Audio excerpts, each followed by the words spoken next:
To our July 2nd Planning and Zoning Commission meeting.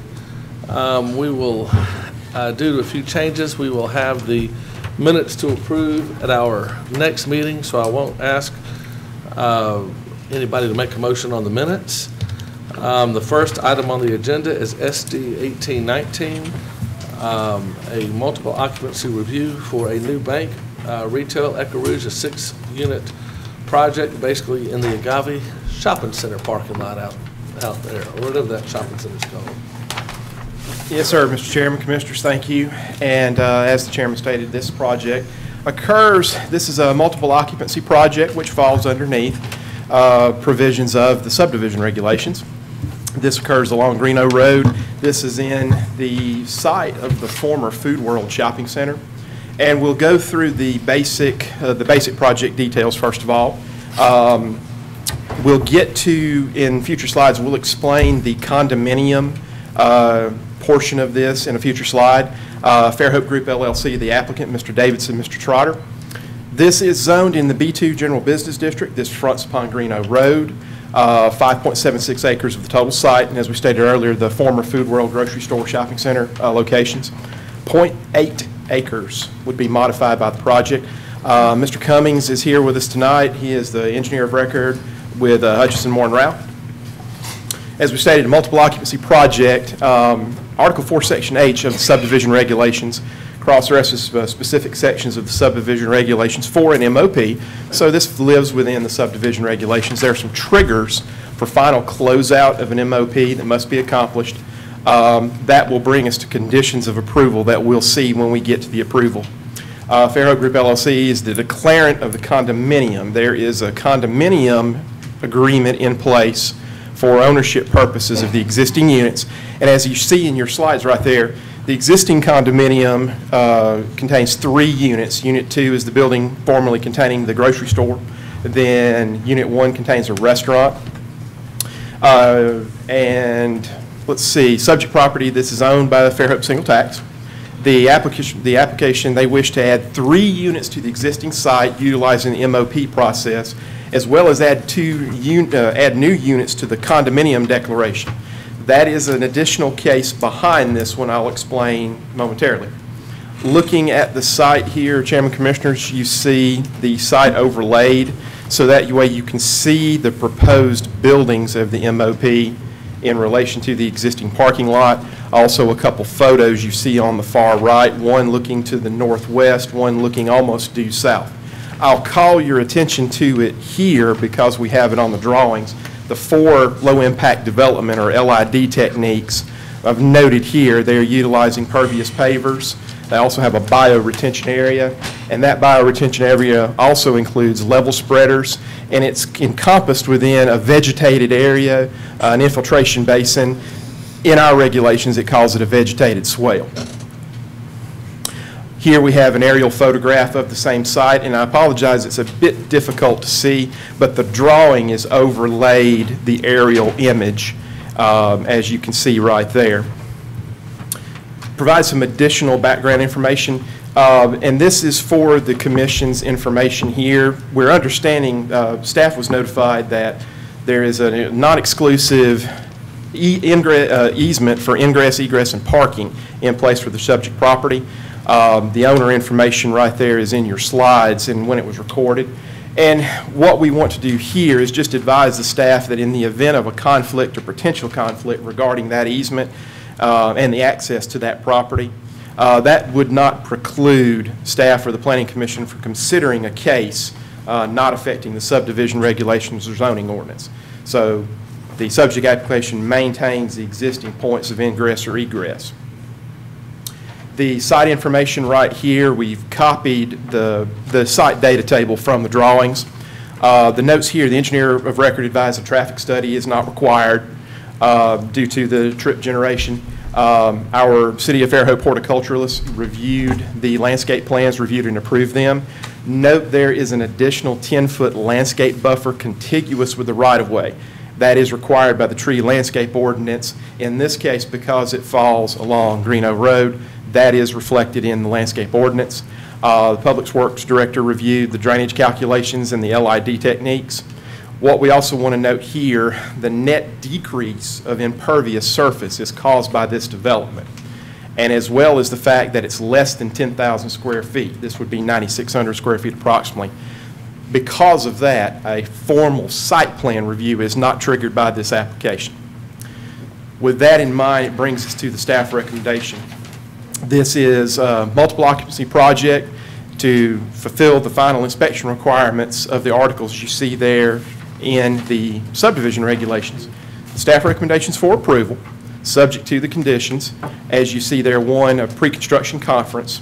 We're noting here that the building official will assist with the sequencing of the buildings and illuminate the site stabilization requirements, and will clarify the closeout process during that pre-construction conference. And Chairman, Commissioners, here, I notice here that we do have a waiver request for LID techniques. As we saw on the previous drawing there, including pervious pavers, bioretention, level spreaders, and a vegetated swale / infiltration basin in an island on the subject property. As you can tell, of course, this is occurring within a very large existing paved parking lot, so there's very limited application for LID techniques in this case. And then we have some other conditions of approval here, include with the building permit plans, elevations necessary to check the screening requirements. We also have, prior to land disturbance, we want to coordinate any tree protections that may be required by the horticulturalist. Though we have an approved landscape plan, we want to make certain that any of the right-of-way trees, just make certain that the horticulturalist, if he has any requirements for some additional tree protection, he has the opportunity to review that. The building official is requiring an elevation certificate, which you see in there, number 5. That area actually falls within an AE flood hazard zone. Number 6, we have a minor revision to an erosion control note that would need to be reflected in the 4 construction plans. And then, Chairman, Commissioners, number 7 are our standard closeout procedures that we reflect whenever we have an MOP. This is necessary to initiate closeout when we have an MOP. One of them being the item E, the copy of the landscape as-built drawings. And then A, if there's a maintenance bond required, we're not anticipating any items to be dedicated to the city of Fairhope, but we have that in there as a standard requirement should something occur. And then finally, approval of case number SD 18.20, the Echo Rouge Place condominium. This is needed because the units to be created by the MOP have condominium lot lines created, recorded, and added to the Echo Rouge Place Declaration of Condominium. So we make that a condition of approval in this item, and then we'll come before you. The next item on the agenda will be the actual condominium plat request, which I'll explain in greater detail. And Chairman, Commissioners, I'll be happy to answer any questions before we turn it over to the engineer if you have any questions of staff. I do. This is case SD 1819 and 1820. But these aren't really subdivisions, these are MOPs. Yes, sir. So SD 18.19 is a MOP, an MOP. Falls within the subdivision regulations, so we give it an SD case number. SD 18.20, when we get to that case, I'll explain it in greater detail, but essentially the subdivision regulations for buildings constructed after 2001 requires a plat process for a condominium declaration. That also being inhabited within the subdivision regulations. Okay. I was wondering why we had 2, and that answers my questions. Any other questions for Buford? Yeah, I just had a clarification that I think may be a really simple answer. But when Can you talk into the mic, Rebecca? Yes. I just wanted you to clarify something. I think it's a vast improvement on the sea of I'm glad to see this in front of us and think it for our primary intersection it'll be great to have more buildings for the impervious area. You get more bang for your buck. But I wanted to understand, we have a requirement that a certain percentage of parking spaces be impervious, but within this condominium there's only 15 spaces. And so the pervious spaces are just being treated as an LID. Is there no additional requirement to have pervious spaces just because there's so few inside the inside those particular lots? And Mr. Chairman, when we're evaluating this case, this is a bit of an oddity because we're considering a development within an existing development. So, and I moved back to this drawing right here, and I apologize, Mr. Chairman and Commissioners, for not illuminating it better. The pervious pavers are occurring at all brand-new parking spots created for the development. The remaining parking area that you see is the remnant of the site. In evaluating how to comply or how to apply the conditions of this particular site, after we vetted it, we determined that we would consider the area disturbed within the development. And so in this case, every single parking space furnished with the development is of a pervious material. Okay, so you're not considering the remaining parking spaces that are existing or outside of the scope? And Mr. Chairman, oh, I'm sorry, Wayne. Yeah, I mean, the project is just a small 0.8 acres. I don't think that allows us to open up the whole development to our requirements. Sure, and I'm not advocating Right. that we do, and I guess the answer to my question is there's too few parking spaces to trigger the requirement for a certain percentage of them to be, I mean, they're pervious anyway, I just wanted to know how to think about it. And also, we did look at the existing uses and the parking demand on those to ensure that there are no loss of required parking, and this project was overparked, and so even with the buildings, the development still has the needed parking spaces to meet the current regulations. Thank you for answering the question I was going to ask, yeah. And Mr. Chairman, I moved back, as Wayne was discussing, I moved back to the slide, and it's a bit small, so I'm sorry you may not be able to see it very correctly. But as Wayne was saying, this is the parking, this is the entire site analysis, and we vetted the number of parking spaces. And to add to Wayne's statement, we also vetted the application of we mentioned earlier how the horticulturalist had reviewed the landscaping plans.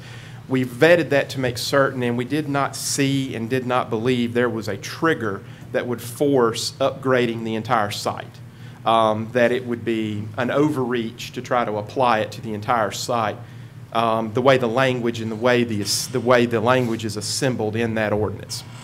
Sounds reasonable. Thank you, Buford. Anybody here wish to speak on behalf of the developer?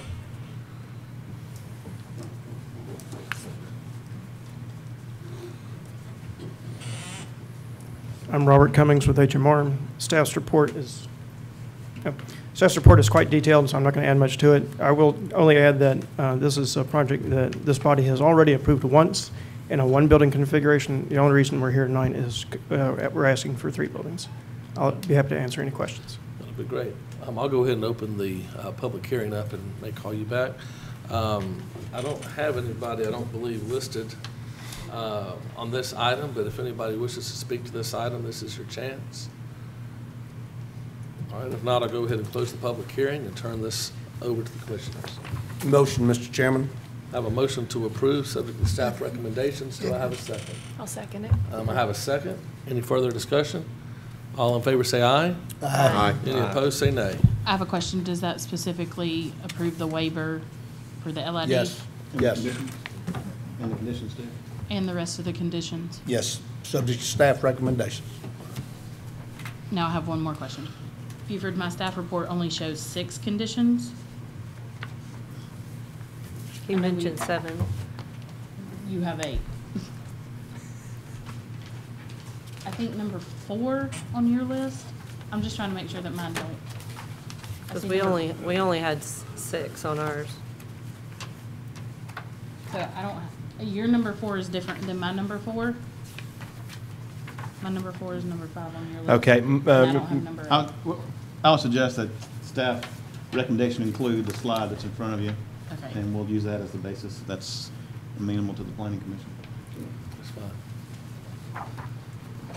Yes, sir, Mr. Chair. My apologies for a Scrivener's error. That's all right. That's all right. All right, SD 1820. Want to start that while you're still up there? And Mr. Chairman, Commissioners, this is the complementary case for SD 18.19 for the same site. And let me explain the origin that causes this item to be on the agenda, and I'll just very quickly read to you the item on the slide. In the City of Fairhope subdivision regulations, a condominium development as a real estate, portions of which are designated for separate ownership and the remainder of which is designated by common ownership solely by the owners of those portions. The development type is hereby subject to the same development reviews and procedures as a conventional subdivision. Condominium developments shall submit a plat that adheres to the requirements established in this document. Existing buildings as of September 2001 in the city limits and the ETJ extraterritorial jurisdiction are exempt from those procedures. Additionally, the central business district as defined in the zoning ordinance exempt from these procedures. So we have the subject application, as we said, is complementary to case 19. The desire is to create lots or lease lines required for the condominium declaration. The desire is to add additional condominium units to the existing declaration of condominium. These are not lots of record, but they do have lease lines needed for the condominium declaration. Must be created by the subdivision process. So therefore, we have this item for review. It's similar, and this recommendation is similar to a minor subdivision, so we're asking for both preliminary and final plat approval concurrently. Does not create loss of record or require the installation of infrastructure typically associated with a typical subdivision, but this does satisfy the requirements that allow the instrument declaring the condominium to be properly recorded. And as we saw, the infrastructure improvements, the construction items will be handled by case 19.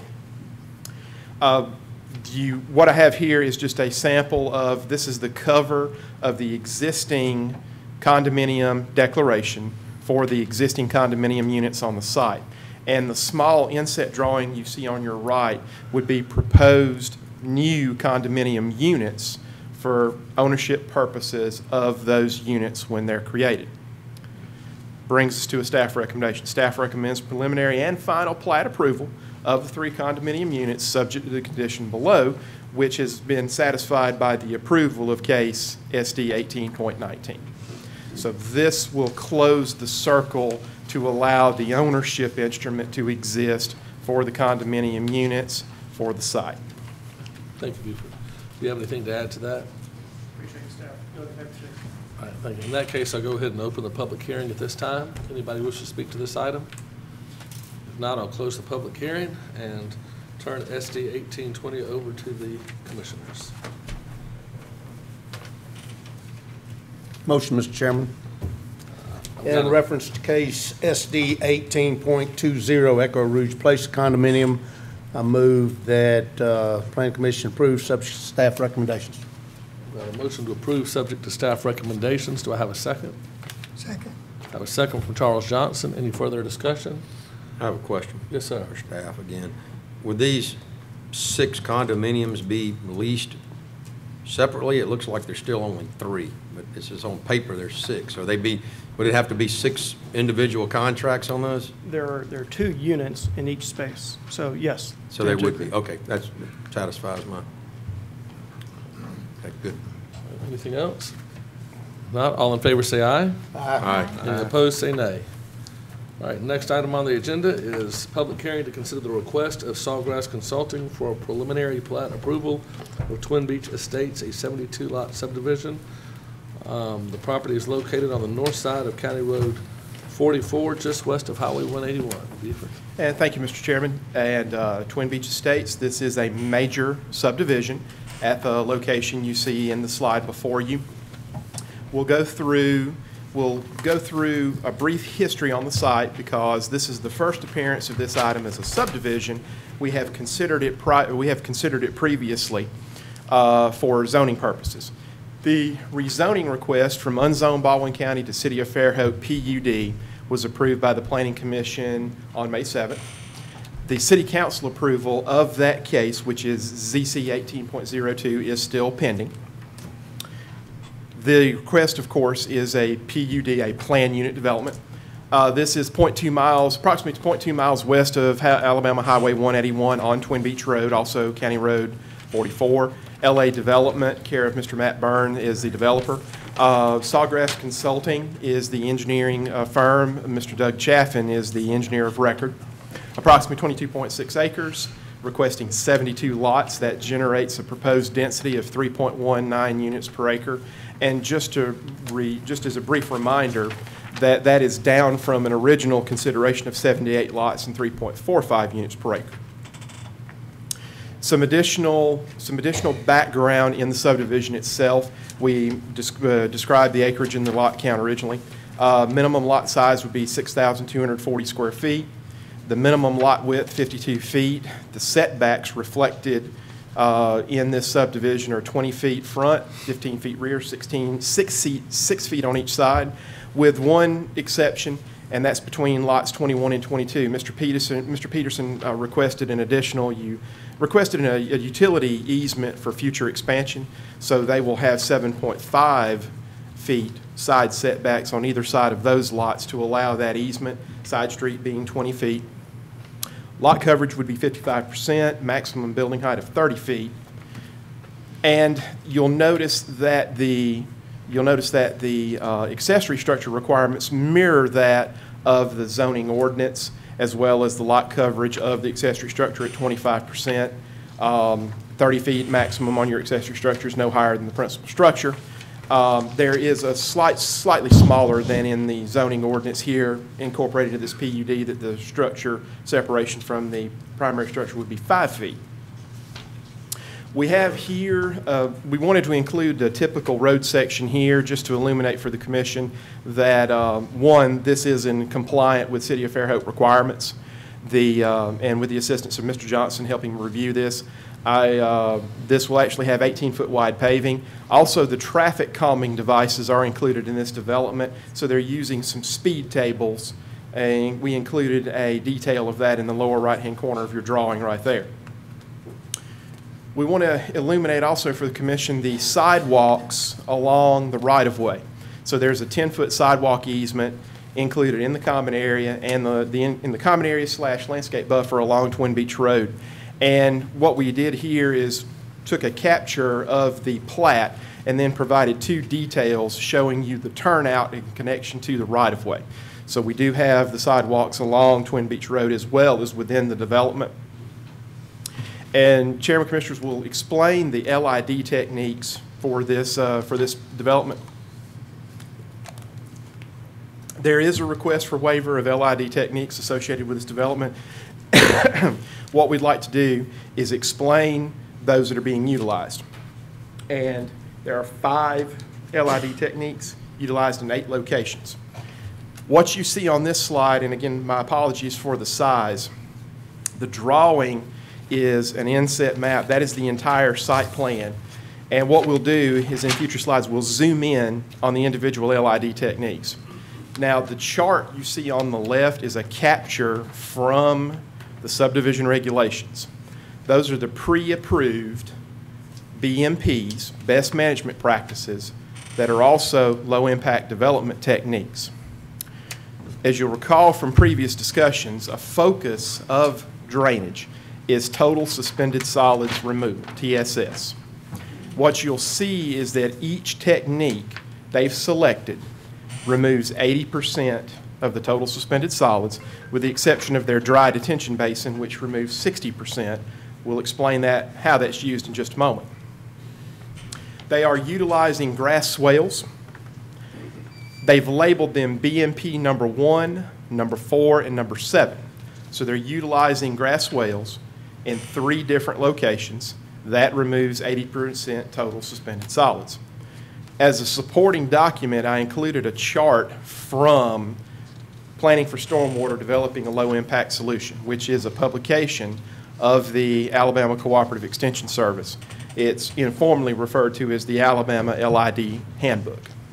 And you'll notice that their research from different sources is in agreement with the subdivision regulations. In addition, they're utilizing enhanced swales. They're labeled BMP 1, BMP 4, BMP 7. Those are grass enhanced swales. The details at the bottom of the slide show the individual locations of that LID technique. They're also utilizing a dry detention basin. This is BMP number 2. You'll see the image zoomed in shows its location. I have a note in here, BMP number 2 is calculated by the engineer of record, removes 36.6% of TSS due to its volume. However, BMP number 2 receives treated stormwater from BMP number 1, which is an 80% TSS removal technique, and discharges into BMP number 3, which is an 80% TSS removal technique. And then we also have an additional LID technique right here. We're talking about the different treatment volumes shown right here. And then you'll notice here BMP number 3, BMP number 5, and I give you here the treatment volume and also its pollutant removal table from borrowed from the Alabama LID technique. Okay. And then finally, we have an organic filter, BMP number 6, and its TSS removal. And you'll notice there, I've also added a note here about the tree protection, that this occurred on this same drawing. I wanted to illuminate it here. The tree protection requirements for the existing tree buffer will be maintained, and they noted it here. It was convenient. I wanted to illuminate that right here. We also have a wet pond, BMP number 8, and you'll notice here 80 to 85% TSS removal, backed up by the Alabama LID handbook. So in summary, wanted to illuminate for the Planning Commission here how you calculate treatment volume, and this is the equation which is derived. And basically, the equation for calculating water treatment volume is based upon, must be designed to treat 85% of the annual stormwater runoff, must be designed to treat the runoff from the first 1.8 inches of rainfall, utilizing that equation. Impervious cover is utilized in each one of these. So each one of these techniques has had this calculation applied to calculate its volume. The engineer would vary his impervious cover depending upon the area, which might be 43% in one area, 53% in another, all detailed in his stormwater calculations. This chart right here summarizes all of the different locations where they're using it, the TSS removal for each one. This is derived right out of the engineer's stormwater calculations manual. So I'll have some, saying all that, let's get to an LID technique conclusion. 5 LID techniques are used in 8 locations on the entire site. What I want to emphasize is the entire treatment volume has been accounted for in the stormwater design. With the exception of number 2, all the LID techniques have at least 80% TSS removal based upon the data that we have. BMP number 2 is calculated by the engineer of record at 36.6%, as we talked about earlier. Basically, the goal of Article 5, Section F8F in the subdivision regulations, the BMPs to attain 80% TSS removal, this submitted system is designed to meet that 80% TSS removal goal. We'll talk briefly about some of the techniques not utilized on the site, such as rain gardens, which is typically a small-scale treatment system, permeable pavement systems, and sand filter, which is typically a small-scale drainage treatment requirement. The grass buffers, they elected to use grass swales in lieu of grass buffers on the site. Constructed wetlands or channels, and this is just a staff member's remark here, but it can be argued that a wet pond included on the site also acts as a constructed wetland. That could possibly be another credit right there. Your step pools, your site design for habitat, your restoration of habitat, wetlands, or water bodies, none of those features occur on the site to be considered. As far as greenways are concerned, again, it could be argued that the areas encompassing the enhanced grass swales are also greenways, possibly allowing credit for one additional LID technique. The channel morphology is a feature that doesn't exist on the site, and it can be argued that the detention basin discharging into the bioretention basin acts as a level spreader. Based upon all of this data, staff has a recommendation of approval with 2 conditions of approval. One is City Council approval of case ZC 18.02, which is the annexation of the subject properties and the rezoning to PUD that we talked about previously. And of course, waiver of the 5 of the 10 LID techniques required by the subdivision regulations. Again, 5 LID techniques are utilized in 8 locations on the site as described in the previous slides. And Chairman, Commissioners, Mr. Doug Chaffin is the engineer of record with Sawgrass Engineering, is the engineer of record for the development. But before we turn it over to the engineer, I'm certainly happy to provide any answers to questions as a staff member. Yeah, I've got a question. You go ahead, Jack. I got several. I see a common area on here, and, you know, you went through the best practices, the BMPs, and, you know, how much of the common area is taken up by handling of water? Because I'm going to be very frank with y'all. I'm really tired of seeing vanilla subdivisions where they call it a common area, and it's not green space at all. It's just being used by the developer to handle their water issues, usually stuck in a corner somewhere. Kids don't have anywhere to run around and play. So what do our subdivision regulations say about green space? And are we just going to continue to allow developers to use common area, or what should be real green space, to handle their stormwater management and then sit there and call it a common area? It's ridiculous. And Chairman, Commissioners, I'll defer the technical answer to that to the engineer. What I will say, though, is that in the process of evaluating the site, is that the site data table, they give us a detailed site data table breaking down the green space and green space requirements. And so the acreage percentage of the green space shown in that site data table is adequate and within the requirements of the subdivision regulations. From the technical answer, I'll defer that to the engineer. I have just a request that would help make it easier, because this has come up on several projects, and we're looking at this, you know, there's topography on this plan, but the LID is not overlaid with the common area.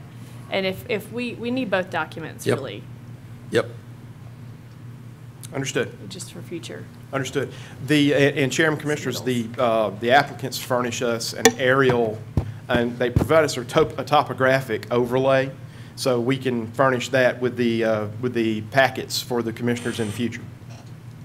Jack, did you have something else? No, Rebecca, you know, put it in a very good way as well. We just need to see, I want to see how much of that common area, which is not called green space, just called common area, is taken up by all these LED techniques. Yeah, it's hard to see in this little, can we enlarge this Okay. tiny little Yeah, plan? why don't we call the engineer up and then have the public hearing? I've got- And then bring the engineer back up, because I've he'll got have all of that. Question for information. staff also. Wait just a second. Who reviews, Richard, do you review the traffic data? I do, yes. Can I ask you a question, please? It says under the subdivision regulations, where you're going through each and every one of the various detailed issues, state or county right-of-way detailed highway improvements plan. And it says, revised and resubmit for comments not furnished. This may not be required depending upon the results of the traffic study, also not furnished. And then in blue, it says the traffic study prepared by Gulf Coast Traffic and Development Services, LLC, does not recommend improvements to Twin Beach Road. Do you concur with that? Because let me Twin Beach Road down at Greeno Road has got the high school at it. You've also got the soccer fields there. You've also got several major subdivisions that enter out onto Twin Beach Road to the west of the subject property here. Now you've got 72 lots entering Twin Beach Road with one access point. And the traffic study says there shouldn't be any turn lanes or no improvements to Twin Beach Road at this juncture? And yes, it does. It says, and the controlling thing that I was looking for is the biggest issue is a person who is coming to this neighborhood, who is heading eastbound on Twin Beach, is going to have to make a left turn. Right. And that is where the potential for traffic blockage or queuing can occur, meaning that as that person is sitting in the travel lane wanting to turn left, north into the new development, and if westbound traffic is coming off of 181 heading that way, what you would see is queuing behind that car. So you're slowing down the through lane of Twin Beach Road. But, you know, Kenny Nichols is the traffic engineer that did that, and after reviewing that, he looked at everything that we asked to look for, and that was, what are the current counts? What are the nodes at 181 and Twin Beach and 13 and Twin Beach? And what is going to be the turning movements during the peak times going into this proposed development? And it did not warrant a left turn lane. And my question is, do you agree with that? I agree that the numbers are correct, and it does not meet a warrant. And I talked with the developing engineer that was a big concern, that whether it's warranted today, if it's needed or not, and probably in the future, it is. Yeah. And, you know, again, I would love to see a left turn lane as part of this as a minimum improvement, but by the standards of our subdivision regulations, they met the requirement that came back that says not warrant, and I believe that the information and the data used by the traffic engineer was correct and meets the standard of care. Okay, let me ask you this, just one more question. In the future, when Twin Beach really gets to the point of being a major block up, kind of like Highway 64 over around 181 now, whose responsibility, will it be the city's response? Well, actually, that's in the county, isn't it? That section is still a county road. Right. You know, because we maintain Twin Beach, I think, only to 13. So from there going to 181 is not a city-maintained road. All right, but this one's coming into, this subdivision's the property is coming into the city, yes, or at least there's a request for annexation and pre-zoning. Okay, So. thank you. All right, thank you. Mr. Chairman, can I make a quick comment? I want to speak about the green space. We certainly share the concern of the Planning Commission. There are certain design objectives that are in the subdivision regulations, and the feedback we get from you certainly makes that easier for us to implement that, because they are a bit subjective when you look at them, but hearing from the Planning Commission helps us formulate a better idea of what you all want to see as far as the green space. I do want to make note of a couple of things that are from the subregs, make sure and this was looked at and evaluated by staff, but basically it says eligible green space, and it lists several things you cannot count as green space, and one of those is retention, detention, and similar holding basins, and so those areas are not eligible for green space. Now, certainly we could do a better job of ensuring that it is usable, it's for active, and it meets the objectives of the comp plan and also of the subregs, but you know, like for example, wetlands can't be included in the green space, flood zones can't be included in the green space, and so, but we'll certainly do a much more diligent job of trying to implement the design objectives as you all have commented on. So just want to make that note, Mr. Chairman. Well, this one has a couple of different common areas. Some are obviously green space for the enjoyment of the people who live in the subdivision. Others are buffer areas to help the enjoyment of the people surrounding the subdivision, trying to help it blend in better. So, and Mr. Chairman, the subregs reference the comprehensive plan and also some other design objectives. I think what we'll do as staff is we'll sit down and kind of create a checklist for that and go through that and to ensure that these are being met and that they are sort of implementing the vision of the Planning Commission, and we'll be sure that that's done. And so when we meet with people ahead of time, they'll know well in advance of what those are, because many times these design objectives are a little bit obtuse sometimes, and so any kind of definition that the Planning Commission gives as far as their interpretation of that will be helpful to us, and we'll certainly include those and start using those. Mr. Chairman, may I ask staff a question then? Sure. So following up on that, the subdivision regulations say that certain pieces of can't be considered as green space. Yes, sir. If this was not a PUD, would this meet the subdivision regulations? Mr. Buford's telling me that it would. Okay. And that's one thing with the PUD. We try to look at the PUD gives you certain criteria. It needs to be creative and those kind of things, and not just a method to get around things. We want to make sure that we're not. It's not one giant variance, but they are trying to meet, again, the goals and the objectives of the PUD. Which it seems that people use the PUD to get around all the subdivision regulations, quite honestly, very frequently. I'm not saying they are. That's why I asked the question. Yes, sir. I'm very happy to hear that they do meet Yes, sir. It would be, if it was a subdivision, it would meet the green space requirements if you Yes, sir. eliminate all the other uses. Right. Would somebody like to speak on behalf of the developer? Good evening, Ursel Godwin, Sawgrass Consulting. Just to add a couple of items, especially to Councilman Burrell's questions regarding green space and common area. I know this has come up a couple of times before, just like Ms. Bryan has said. For the sake of clarity, though, I guess one thing to add to that is common area is more of a macro kind of term that is basically everything that is not a lot.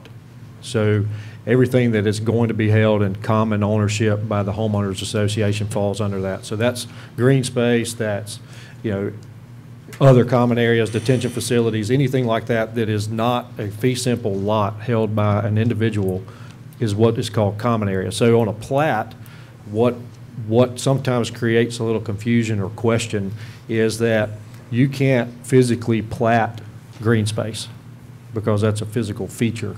And so that is not something that currently exists today. It will exist upon the completion of the subdivision. So that's not something we can define the limit of by way of like a meets and bounds description or something like that. So from a collective sense, everything that is not a lot is shown on a subdivision plat as a common area. So I understand there's a question, and sometimes it's a little vague, especially when all you have is the plat, maybe is what you see in your report.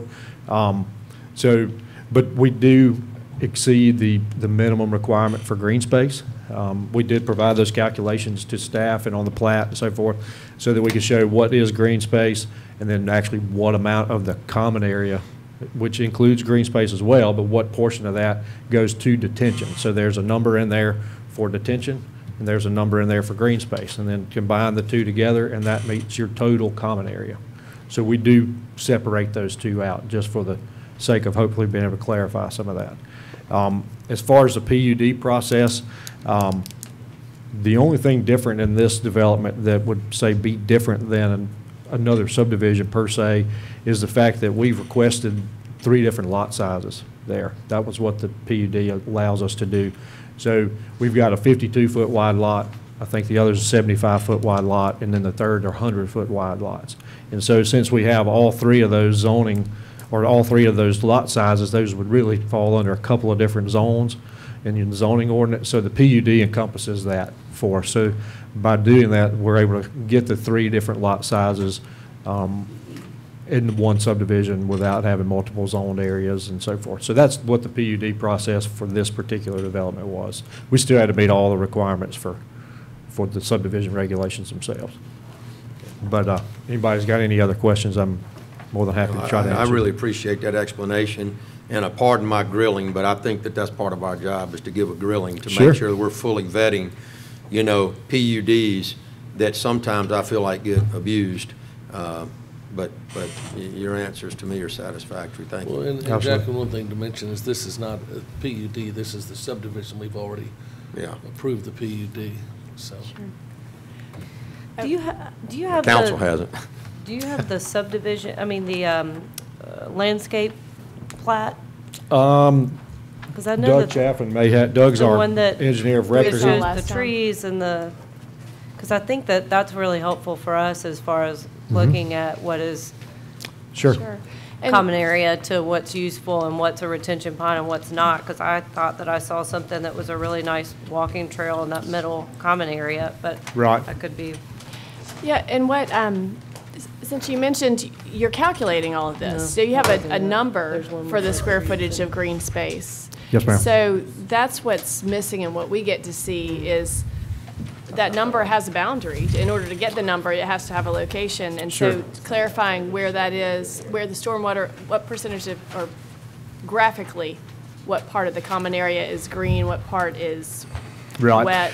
So I think That's always probably- helpful. Right, I think the easy thing for that, which, I mean, we turn in, but honestly, I don't know what y'all get in your packet, but we turn in, a full set of plans. So if you have a grading and drainage plan, Not the plan. I don't see It it. says the 10% green space required, and then No. it has the comments. My point was, we see the numbers, but we don't see it graphically on a plan, so it doesn't give you this sense. Right. The previous plan we saw with, that Holly was talking about with the landscape plan, gave you a sense of a winding So, trail and landscape, so you're you've got probably that public talking about- enjoyment Well, piece. again, and that was the PUD, and that was what we approved on the I know. PUD. No, That's- well, let me correct you, Yeah. Mr. Chairman. Yes. You made a This- recommendation of approval of PUD. Recommendation. It hasn't been I'm approved yet, saying- which is why I asked the saying question. we, and Yeah. I'm saying we here. It's my What I'm recommendation. trying to say here, Jack, is No. that we did that already, and now we're looking at redoing the same process. I'm trying to remind people I understand. that we're on the subdivision process, not the Is this PUD not it? process. Right. Yeah. I assume it's not do the PUD twice. I mean, y'all can deny it if you want, but I'm I saying understand. I'd rather do the PUD once and then do the But- subdivision once, rather than do the PUD twice and then the But subdivision. if we can educate the council as much as possible with the PUD, that would be helpful. For instance, does the green space pass the litmus test? Does it pass the smell test? Because if it was, Yeah. a 10-foot strip that went all the way around the property, and it added up to the proper acreage, that wouldn't be real usable. And I'm making up an absurd example, no. but you could do that. Yeah, here you have 100 by about 800 foot of just total, Yeah. usable area, and then you have the buffers on the outside. Well, and I don't mean to waste anybody's time. Part of my comments are really just in general for all future projects, because this was tremendously helpful the first time, and so when we can see that, it helps. I did have one specific question, though, for you, that on the landscape plan with what Holly was talking about, that common walking trail, Right. on the eastern side of it, on the topo, South side. oh, south, okay, north isn't up. Yeah, oh, north, never mind. North is always up in my head. It appears that there's a wet pond or a dry pond, but on the landscape, it shows it as a walking path. Can you clarify what's in this area? Yeah, so the one you have, I'll be honest, that rendering you have now was for the PUD. There's been some slight modifications after we worked through a lot of this stuff with staff, so that one's not the most current. We tried to get a new one, we just couldn't get one fast enough from our consultant to have for the meeting tonight. So that's why, but any sidewalk variation or whatnot, obviously, we're not going to run that through the middle of a drainage structure or something like that, so. Yeah, that's But when we that- saw this, we assumed that wasn't a drainage ditch because of the path. Correct, No. it's not, it won't be a drainage ditch, no ma'am. So where are the grassy swales in this? I'm going to let Doug Chaffin, he's our engineer of record, he can sort of point those out more.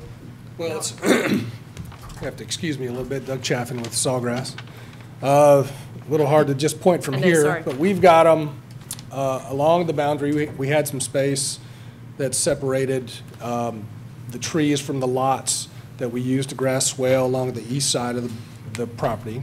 We utilized that large area that's in the central portion of the property, and part of that too, part of our thinking was that was an area that we could utilize, but still remained large and flat where people could access it, people could play in it, kids could get in there and play wiffle ball, soccer, and still do all that. And we could still utilize it for a very wide, shallow stormwater treatment area that doesn't pond in it, per se. It just will run through at a depth and be gone after the rain event's gone.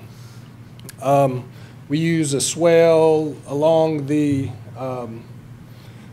area to the south that kind of picks up the stormwater from the lots that abut Twin Beach Road. So those were the three locations that we did the swales in. Okay, thank you.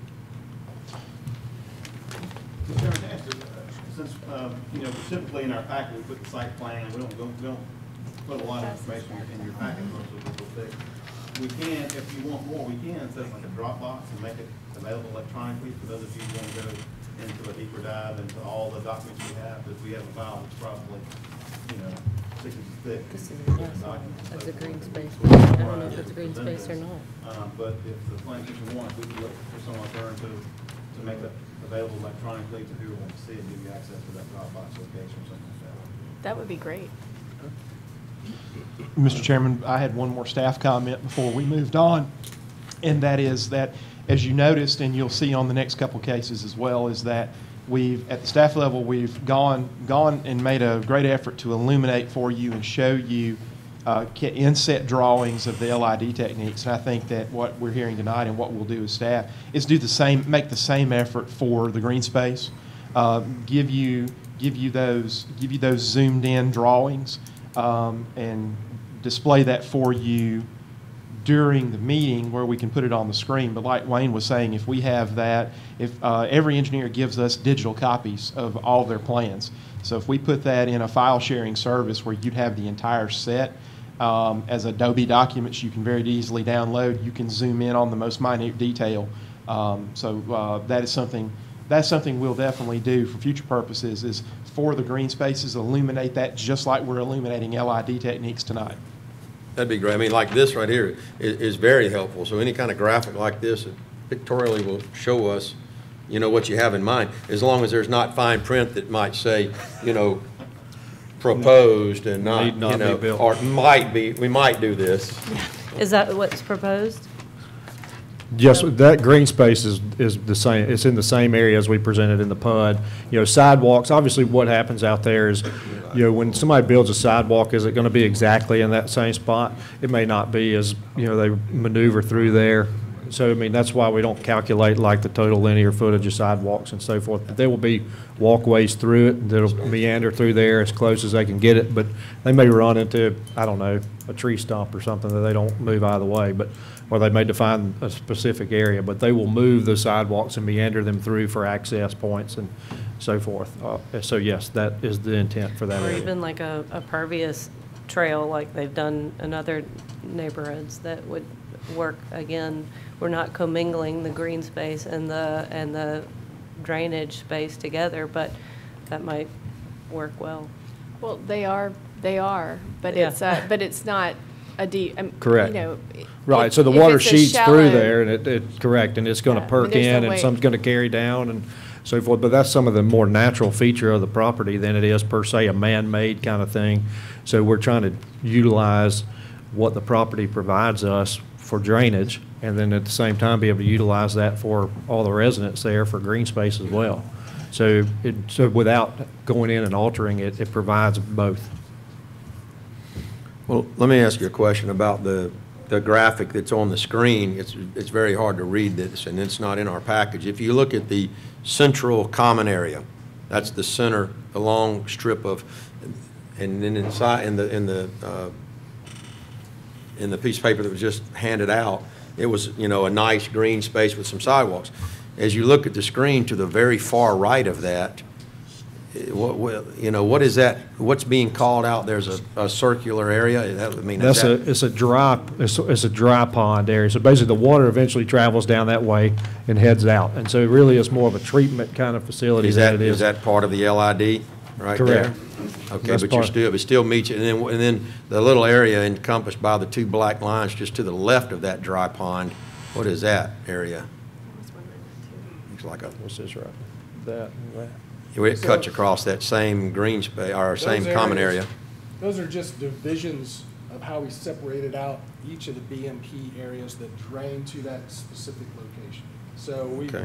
we put lines to paper that delineated those Okay. areas. In actuality, that the pond at the end is large enough to accept almost the entire subdivision's water for water treatment in this case. But we've run it through, you know, 6, 7 other instruments before we get to that. So we've provided above and beyond in that case as Okay. far as TSS removal. Well, when I see that, when I look at this graphic and I see, look, retention in the top right of the picture, and then I go to the center part of the common area, then it looks like something's taken up the dry pond to the right, and then I saw some other lines, it looks like it's eaten. Pretty soon, you're down to just a little Right. bit of common area in the middle. That's why the questions too. Right. So I think the easiest way to explain that is sort of, because we actually sat down with staff and sort of walked through this whole green space calculation and the LIDs and requirements and so forth, you know, implied the definitions of what was applicable to green space and what's not. And the fact that none of those things are really holding water to stay there, like the wet pond is, for instance. None of those features do that. Okay. They're all just a treatment type of facility that helps clean the water.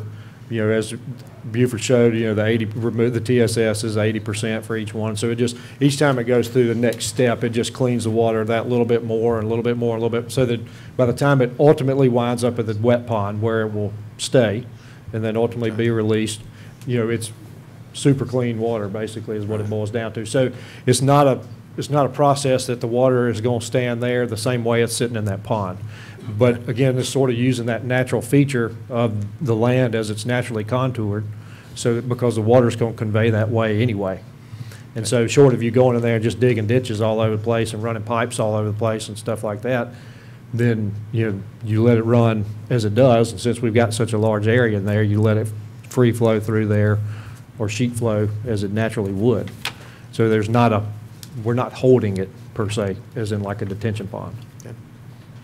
Chairman, can I make one more comment? I mean to beat a dead horse, but I do want to make mention that we've got a lot of design requirements for green space, but we only require 10%, which is not a tremendous amount of property.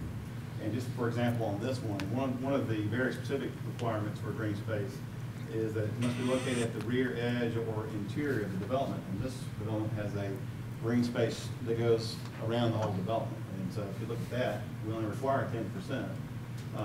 So you start running, the requirement gets met fairly easily.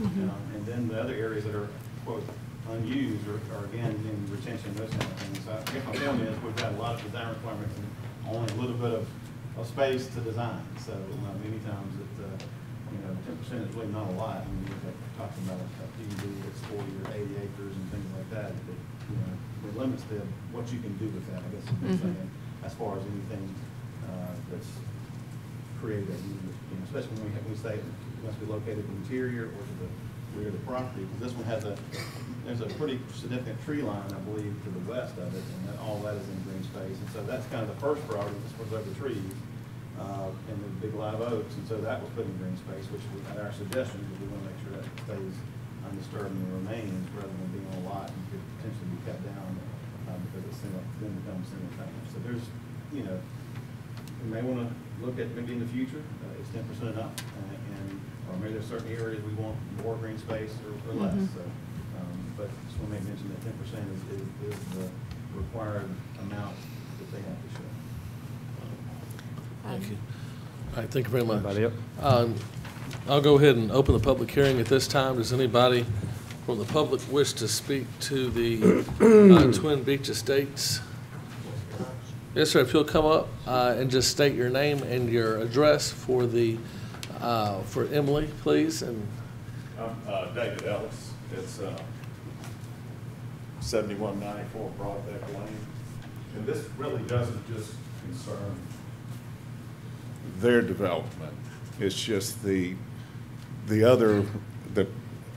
addition of all the other ones that are in our area, with the 200 plus homes that are going behind us on Old Battles Estates there, the 94 apartments that I see down here coming in. Where's it all going? Where's the sewer going? I haven't heard that yet.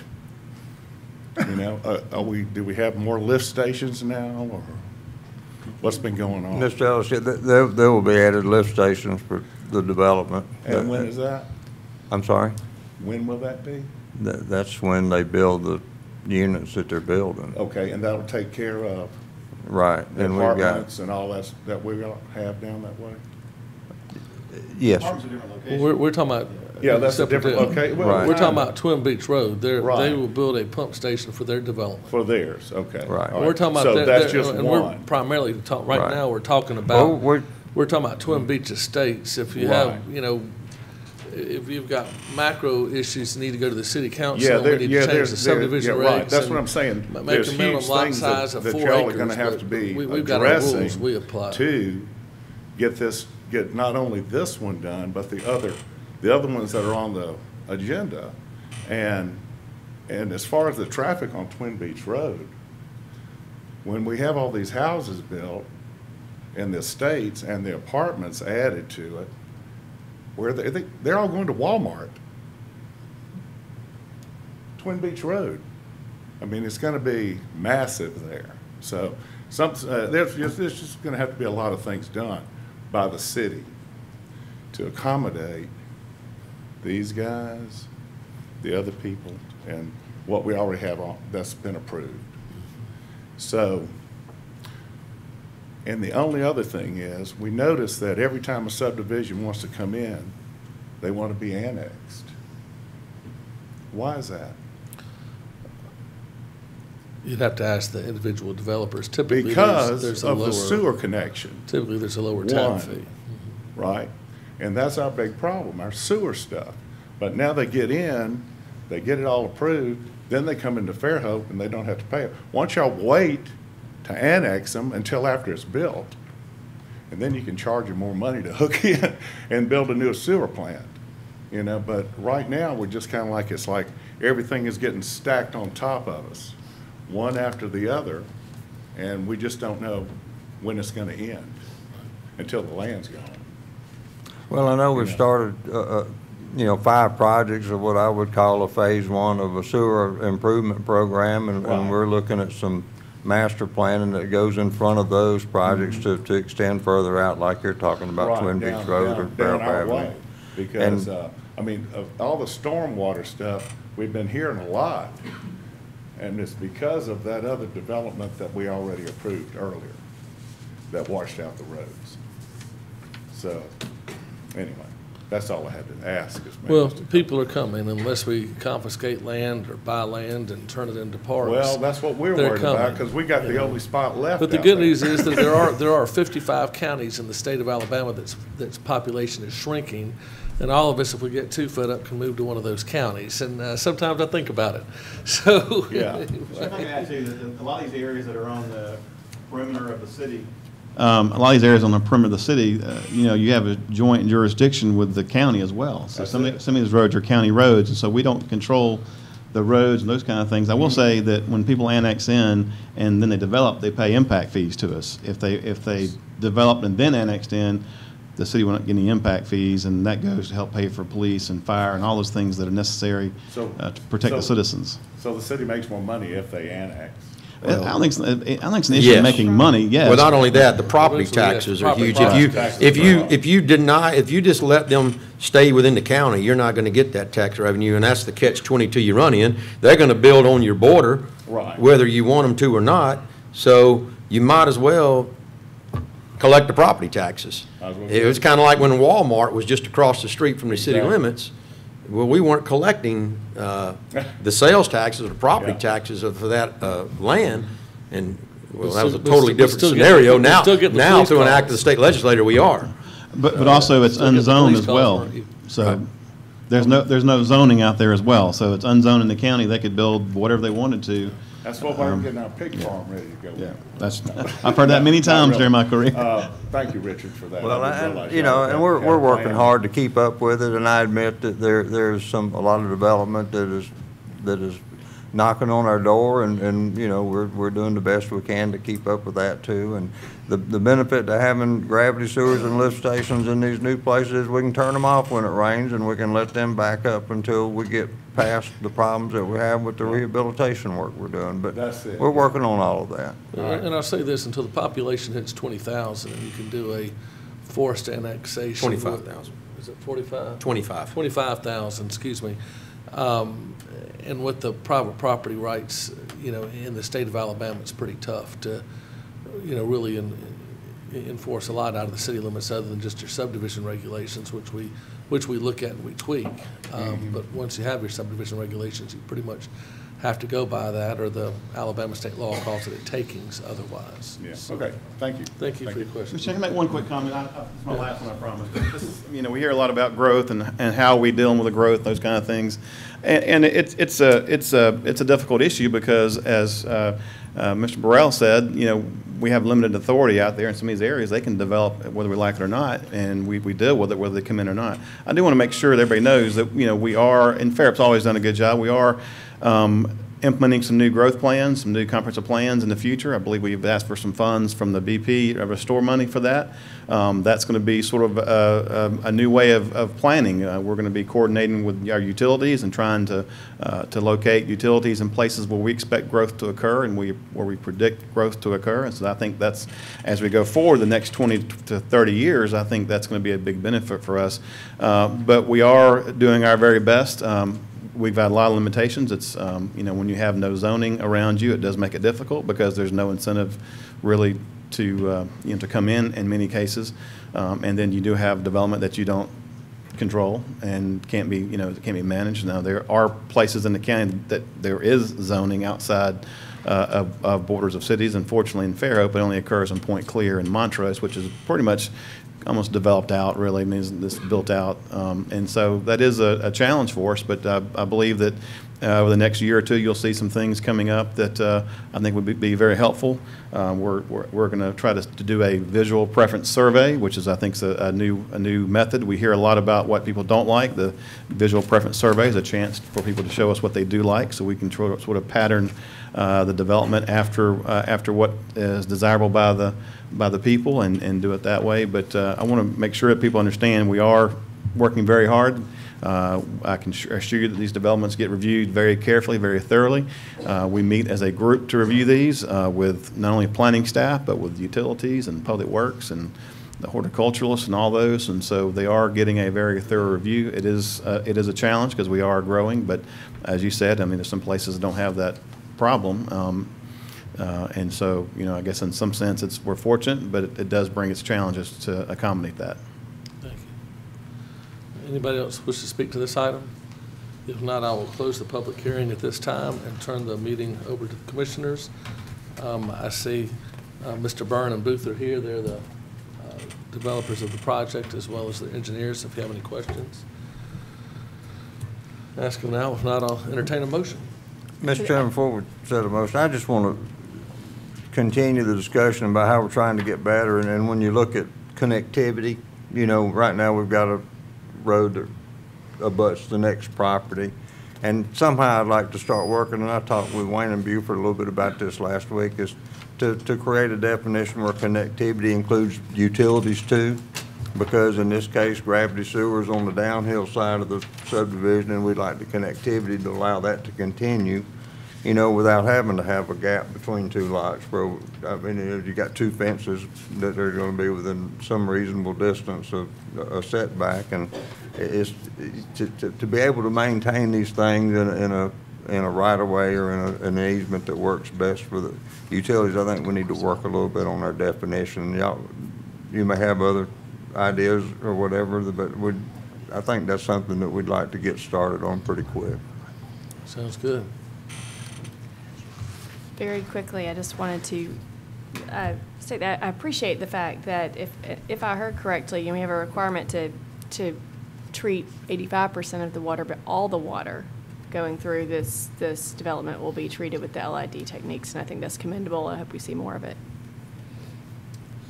I make a motion that we approve 1824 with staff's recommendations. We'll have a second. Second. Any further discussion? Yes, Mr. Chairman, I had one other question.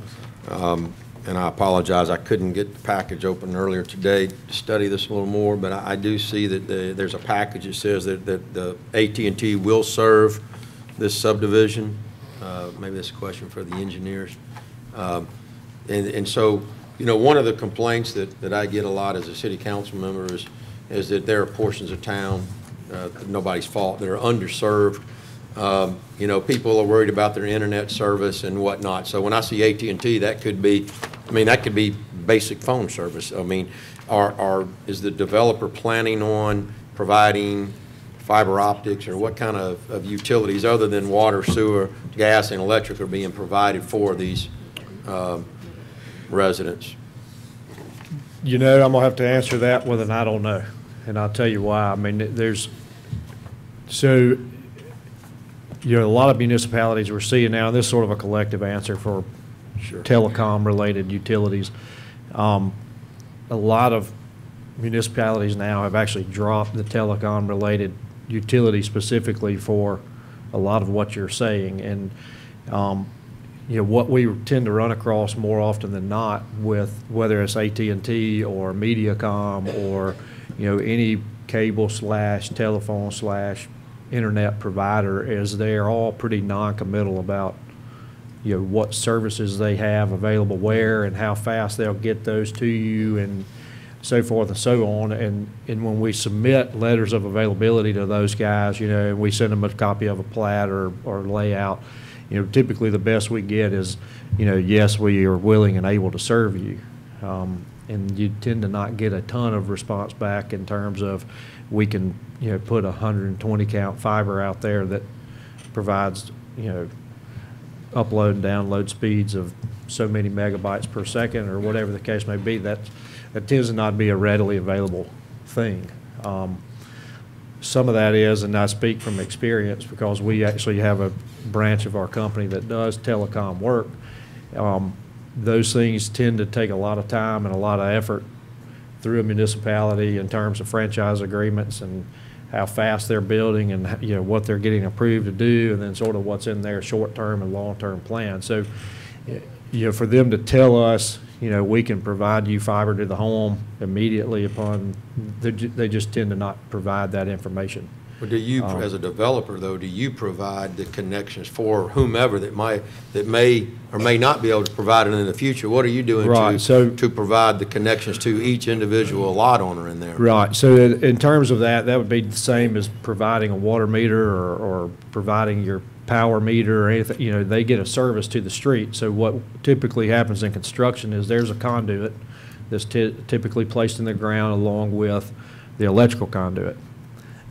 Any type of utility beyond water and sewer tends to be installed by the service provider themselves. So there's a conduit put in the ground, and then say Bowen EMC, Riviera, whoever it may be, they come and install their own electrical lines or their own telephone lines and cable or whatever the case may be. So in this instance, what happens there is, Unity Fiber, say for instance, they don't provide services to the home, but if they came in first and they have a franchise agreement with the city of Fairhope, they may wind up in that duct before AT&T does. It just happens to be that AT&T is the local residential provider. So when they get there is when they get there. But they have the route to get there. What we can't do is we can't make them build down Twin Beach, faster than they have on their plan. They may not have the capacity, or they may have it and just have not put that on a plan to build it yet. All those things obviously get worked with. We work with them through that period of time, but they may get there by the time the subdivision's finished out, or they may not. Some municipalities you can see where you go in neighborhoods and they got the cable laying on the ground, and it'll be there for a while until the crew actually comes in to bury it. So it's hard for a developer or even a consultant to tie down somebody like AT&T on when that's going to happen. Yeah, I was just more concerned with the infrastructure that as developers building the sewer, stormwater sewer, and streets, sidewalks, and everything else, this planning commission ought to look to also, do we even consider other utility requirements? And I know you can't control whether Unity or AT&T or Mediacom or anybody else is going to come to that subdivision. Right. I think it has to be probably profitable for them. But it also, as a amenity, do developers need to provide, at least once you get to the subdivision, the wherewithal to get to the right. So lot and it's typical for that duct, for that telecom related duct to go in the ground along with the power duct. So that's about as much as you could tie down a developer in terms of doing that, because it's more of a specialized type of construction, say, to go in and install fiber or something. Mr. Chairman, we have talked internally of potentially looking at requiring a conduit. So when you do go in and want to put fiber in there, you don't have to dig the whole neighborhood up like we have many times. That's something we've talked about. If that's something the Planning Commission wants us to explore, we certainly can do that further. I think conduit would be a natural way to sort of increase the efficiency of someone to put it in there, and maybe encourage them to put it in there if it's going to be easier. Hey, Ursula, before you get off, is there any way for the telephone or communication systems to qualify or quantify what their capabilities are at that location, to just so somebody knows, whether that be the consultant or the developer or the planning commission trying to look at these things? Yeah, I would tend to want to answer that with good luck. I mean, I just, because it's all a little bit different in terms of what you're asking for to quantify. I mean, it's, of course, everybody loves to have super fast upload and download and, stream television and, the kids are on a bunch of tablets or whatever. Their ability to quantify a specific need, Right. is But their difficult to network do. is like any other network. They have more capability near the head end than they have Correct. 5 miles away from it. Correct. And so if they have a fiber line in the ground, that's one thing. If they're running, off of copper for a certain distance and then ultimately jump onto fiber, that's another thing, and then obviously I don't want to get into how they market their service per se, but I mean, I don't know if we would ever be able to get somebody to do that. And then two, in certain areas where maybe AT&T is the only provider, they may not provide you that because it really doesn't matter. If you want it, that's what you're going to get. Yeah, I'm just showed Richard that line that says there's a letter from AT&T that says will serve, but that's kind of a broad statement. Will serve how? Right. Well, we did approve them on Thompson Hall Road about not less than a year ago, so, I mean, I know it's coming close. Right. I mean, I think everybody, all of the providers are making some sort of effort to try to build out areas as they grow and expand. I mean, obviously, it's a huge benefit for them to be able to pump internet in somebody's house at a unlimited speed. I mean, you're just going to up your subscription rate until you get it like you want it. But, it's just hard for us as a consultant or even a developer to know exactly what that'll be and when that is. Yeah, and there's a lot of people going wireless. I mean, that's just the way it is, so it's Correct. difficult to capture, a full subdivision and pay back the cost of investment to put it in if you don't Exactly. know Yeah, I mean, what everybody needs water, the everybody demand needs is. sewer, everybody needs power, but everybody doesn't need telephone. And so it's hard for them to quantify that. Thank you, Ursula. Yep. Any further? If not, all in favor to approve subject to staff recommendation, say aye. Aye. Any opposed, say nay. All right, the motion passes unanimously. The next item on the agenda is Red Barn Road Estates, replat of lots 4, 5, 6, 7, and 8. Thank you, Mr. Chairman. This subdivision is Red Barn Road, and it's a 9-lot subdivision. However, the original approved Red Barn Road subdivision consisted of 16 lots. And what the applicant is doing is taking a portion of those lots, reconfiguring 5 of the original 16 lots, but only adding an actual 4-lot increase from what was originally approved. So we are processing this as a minor subdivision. There are no road improvements, no infrastructure being proposed. And the original preliminary plat was approved for the 16-lot in December 2016, and the final plat was in April 2017. This particular subdivision is within the planning jurisdiction and the permit jurisdictions. There's one flag lot on there, and we've asked them to check with Baldwin County to verify that that flag lot is acceptable through the county. And we've asked for some corrections for the utility easements and building setback lines so that the utility easements are not greater than the building setback line and that they meet the City of Fairhope requirements. Richard Johnson requested a note be added regarding drainage. This particular site has LID on the individual lots that are going to be built at the time of home construction. So we have certain notes on there to that Eric and Richard Johnson, and even on the first one, Jonathan Smith, all worked on those notes at one time or another to get satisfactory notes regarding the LID on the property. Let's see. In this case, Mr. Johnson had suggested adding a note on the plat that sidewalks be required at the time of building permit, since it's a minor subdivision and it's in our permit jurisdiction, so we will have authority over the permitting. I met with Eric Cortinez, and he confirmed that that would be acceptable. So there will be no bond on the performance bond for the sidewalks. Let's see what else. I think that covers it. The maintenance bond for this particular subdivision is already in place from the original 16 lots. And I think that covers everything.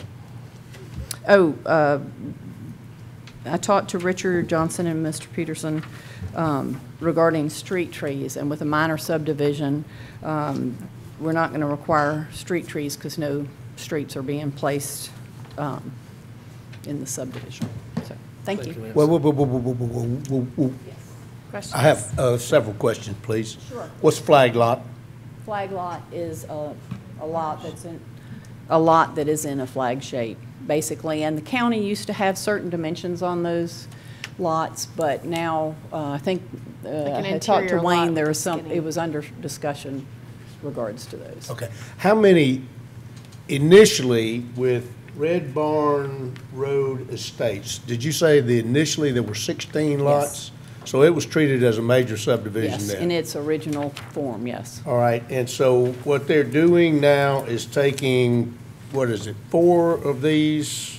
Well, they're 4? not totally subdividing all 4 of those because the lot numbers don't work out. I believe there were 3. They just readjusted the widths, so they Right. would actually get 4 lots in there, 4 additional lots. Okay, Out so. of that There were 9 4 lots. going across the top that they re-subdivided into 7. So they're adding 4 more lots, so now the then Red there's- Barn Estates is now 20 lots?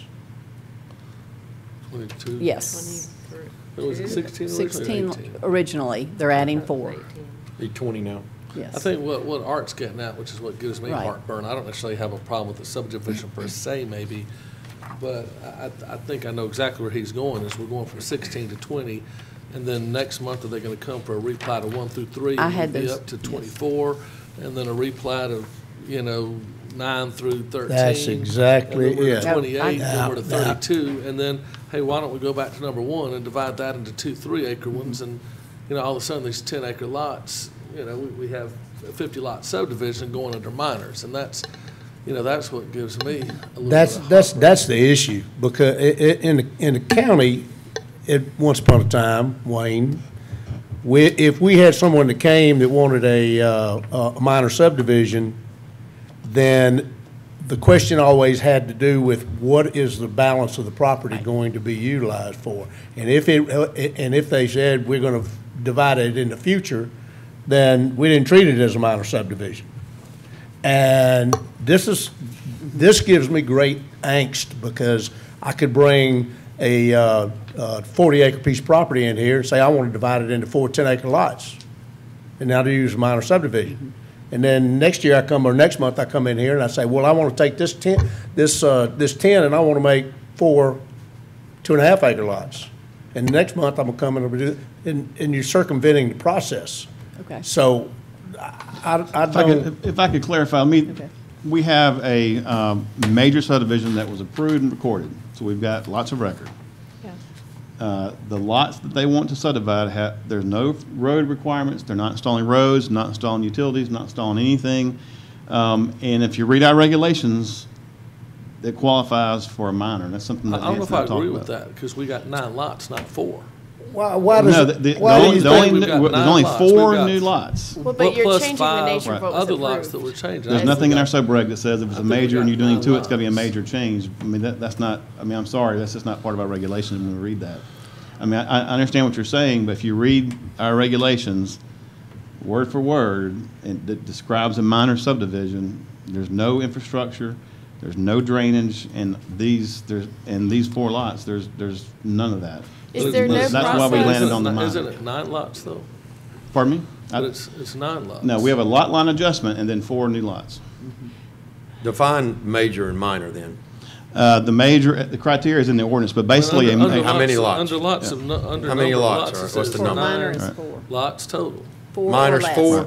4 or less. So we're considering 9 lots. Yeah. these are not, Well, I see. No, these are, they're there's not- only they're not 4 9 new new lots. lots, no. Wayne, is there a process to Call it 4 new ones, there's revise? 9 total. I mean, it seems more appropriate to me if there was a process to say, you approved a major subdivision, we're changing it. Reconsider the major subdivision, here's the amended major subdivision, and look at it that way. with all the, you know, it changes the way that it was approached. Okay. We can do that, but you realize we have- It begs the question for what we had a special call meeting a couple of weeks ago. I'd like to hear from our attorney on that. All right, just a second. And then it had to do, if that's the way the regulations read, then if we don't agree with them, then we need to change the regulations. I mean, it's that simple, but go ahead. Ken? I respect the staff's view on this, but this is a piece of land that, although it was approved as part of approved subdivision before, they're taking a piece of land, reconfiguring that land into 9 lots. In my view, it does not qualify as a minor subdivision.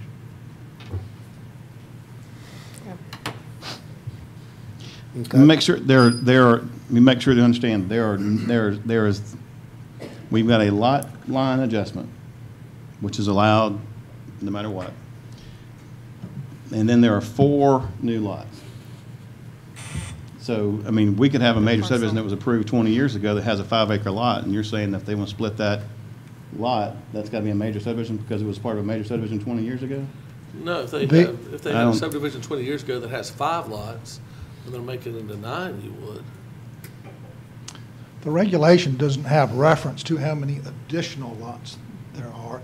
It has reference to how many lots there are on a given plot of land. And they're taking these, I don't know what that acreage is, but want to put 9 lots on them. I just don't think that qualifies as a minor subdivision. Nancy, are there 9 new lots, or how many new lots? There's a total of 9 lots, How many new lots? 4 lots. 4 lots. Okay, Well, are those but original 5 lots exactly the same as they were before, or have No. they They changed? readjusted the lot lines. So they're new. So they've all changed, so they're new lots to me. But They're under not the same ordinance- shape under and the or- size as they were.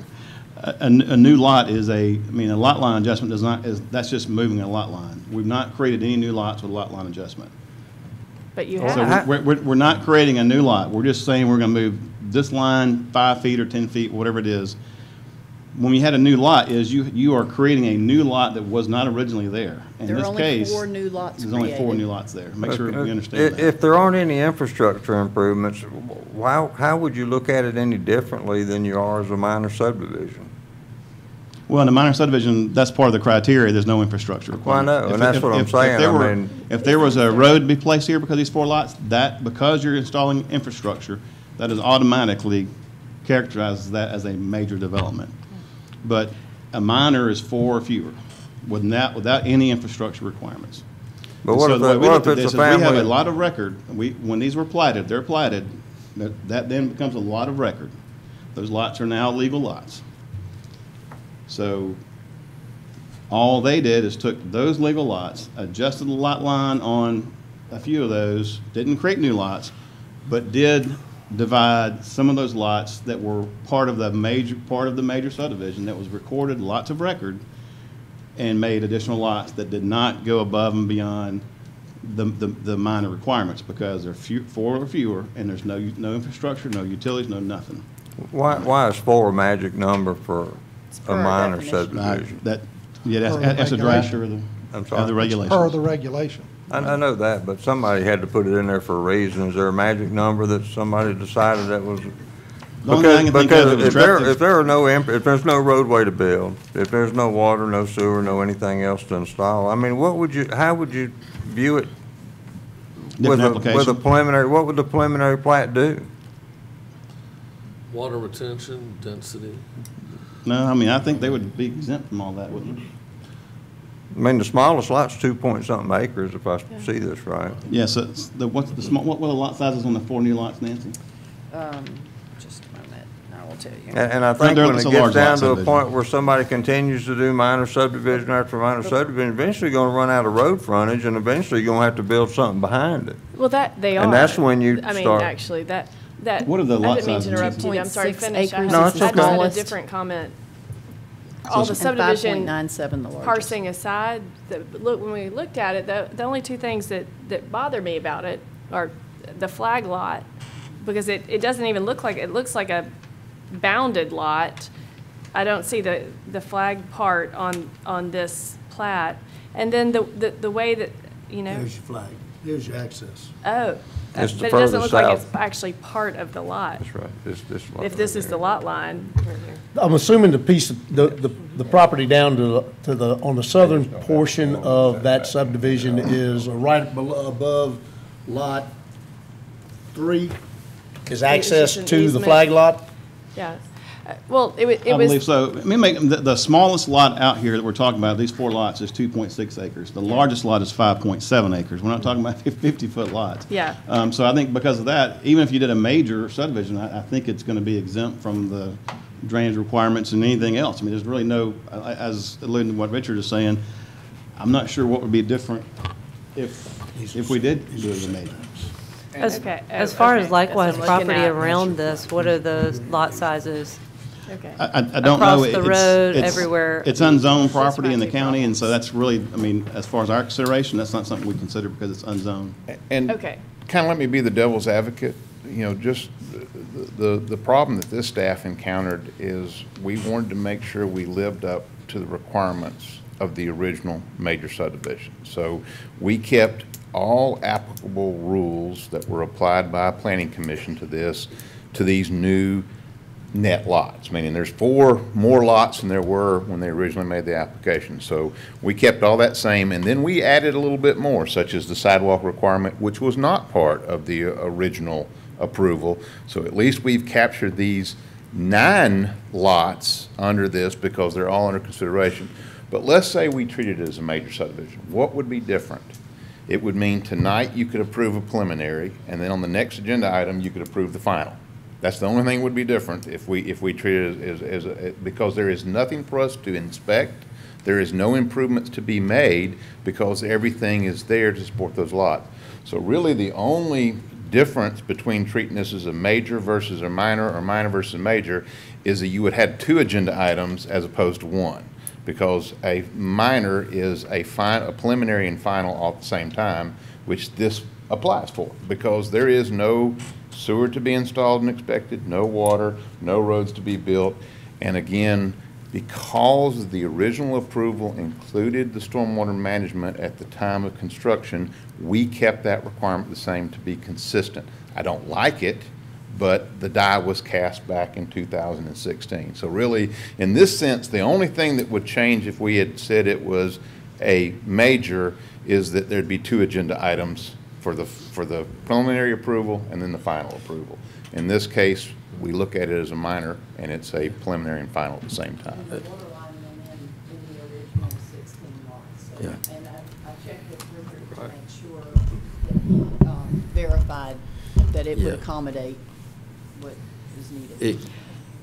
Mr. Johnson, and you know, when I look at this subdivision as it is and where it is, I really don't have a bit of problem with the lot size. I think it's in keeping with the area. I have no issues with that, but to not define it as a major subdivision is going down a slippery slope. And, you know, I think that we should maybe, if we need to further define, you know, whether you can take a major subdivision and keep adjusting lot lines and say that it didn't change. I mean, to me, these are new lots, no matter how you cut it. And if our attorney says it's a major subdivision, I look at that as that's a 9-lot subdivision, which is a major subdivision. And if we have to approve it as a major subdivision, I think we should do the right thing, because we're going to get on a slippery slope. What's to keep, maybe not these people, but the next people from saying, I'm going to adjust my lot lines, and then I'm going to adjust them again, I'm going to adjust them again, and then I'm going to get them down to as small as I can, but stay within the original acceptance, and our density is going to be out of control. Yeah, and the only thing I want to reinforce to you, whether we call it a minor tonight or a major, the requirements we've held them to meets the requirements of the original major subdivision, and we added, at least to these 9 lots, the sidewalk requirement. Okay. So, I mean, so I feel like we did our best So to the water make. retention with the lots being smaller has been. They're 2.6 acres is the smallest lot. Yep. Yeah. And the original approval was that LID and versus for the stormwater management were to be on each a lot by lot basis at time of home construction. We kept that requirement on the additional lots that are being created. meaning I don't like that because I'm of the yeah. opinion that that should be in place before home construction begins. I agree with that too, but I think when you have 10-acre lots, which we had, or, 5+ acre, lots, you're more liable to make an exception than if we make that exception when they come in with 5 and 10-acre lots, and then they come back this time and this time and this time with 2.5-acre lots, and we're still giving them that exception that they're doing it at the time of building rather than, as you would prefer. I mean, I love to give some dispensations to people that come in with subdivisions out in this area with large lots. I mean, we had one come out here one time with 120 lots on the same piece of property, plus or minus, I don't know, it's 100 lots, maybe 200. But just my concern is that then the lots get chopped down and dispensations that we gave in the past are maybe not applicable in the future. Again, I don't have a problem with this per se. As I've looked at it thus far, it's just more the precedent that it sets. And I mean, Lord, if this is the way we're going, I mean, my family's got 1,000 feet on Scenic Highway 98 that this might suit us great for, Same thing selfishly, I like it, but I just don't, it just gives me a little bit of heartburn. Can they take, I'm sorry? could they take 2 lots, just use this as an example, could they take 2 of these lots and say, I'm going to adjust these lines, and I'm going to make those 4 lots now, and it's a minor subdivision? You can't adjust lines in net new lots, meaning you could make one bigger and one smaller if you move a line. But in this case, just so you know, that one, there was some line movement that is one of the functions. That didn't net any new lots. And then after they moved those lines, they took 4 lots and divided them basically in half for easy math to net the 4 additional. Can I take 2 of these lots and make them 4 lots? Before you answer that question, is there a minimum lot size to be able to have a minor subdivision on? Oh, there's a minimum lot size, but not for minor sub, no, I'm not. No, I'm saying if you got a 2-acre piece of property, is that too small to make a minor subdivision out of it? No. If you have a 1-acre piece of property, is that too, so there's never a property too small to We've make got a a lot minor width, subdivision? and a minimum lot size is 15,000 square feet. Okay. And 100-foot lot width. That is the requirement. So Whether you're the in town or whether you're. requirements of a lot would be what tells you how many lots they can cut out of that. And just to answer your question, of all the lots now that front on Red Barn, they even every one of them up to 183 and some change in width. So no, they could not come back with any of those lots and do a subdivision because in the county it has to be 100-foot minimum road frontage. So this would be it. Now, could they come in and request to move lines and shrink all of those to 100-foot wide and then take that remainder and divide it into 100 or foot greater? Theoretically, yes. But once those lots conveyed, no one could come back and bring an individual lot for a subdivision because it would not meet the road frontage. And if they want to add more lots, they had to put a road in, and that road would be infrastructure, would then be a major development. In all due respect to Mr. Watts, just want to make sure y'all understand our position, because Nancy and I talked about this at length. Basically, when they got their plat recorded, those lots were lots of record. We looked at those as a lot, didn't it? It didn't matter to us whether it's when it was created or how it was created. It was a lot of record, period. They come in and want to subdivide those lots, as long as they're meeting our requirements and not installing infrastructure, then we looked at that as a minor subdivision under our regulations. They qualified for that. I cannot find anything in our subregs that will say, if this lot was divided as a major subdivision, you cannot further subdivide it. I don't think that language is in our regulations. No, but the question is the numbers, because when we have one lot come in, if we have somebody, for instance, that has a lot on Belanger Avenue next door to me, and they come in and divide that one lot in half, the application doesn't say 1 lot minor subdivision, it says 2 lot minor subdivision, because it's counting both pieces. And that's my issue here. The net of all the lot line adjustment, the net new lots is 4. Right, Yes. so why in our other subdivisions doesn't it say 1 lot minor subdivision instead of 2 lot? That's what I'm having trouble getting my. May I make a suggestion and see if Ken is, if it was processed as a major subdivision, in this particular subdivision, there are no improvements. So the way we have done that previously was process it as a major subdivision, but have simultaneous preliminary and final plat because there are no improvements. Is that? I think pardon me, I've seen examples of that, and you've done that by custom. What the regulations really contemplate is the two-step process, but the second step is to make sure they got the infrastructure in place. And look, I understand the staff's practical considerations they're urging to you. I think y'all have picked up on, we can't, it might be okay here, but we can't see everything coming down the path in the future. And our rules don't say if they're adding 4 lots or fewer.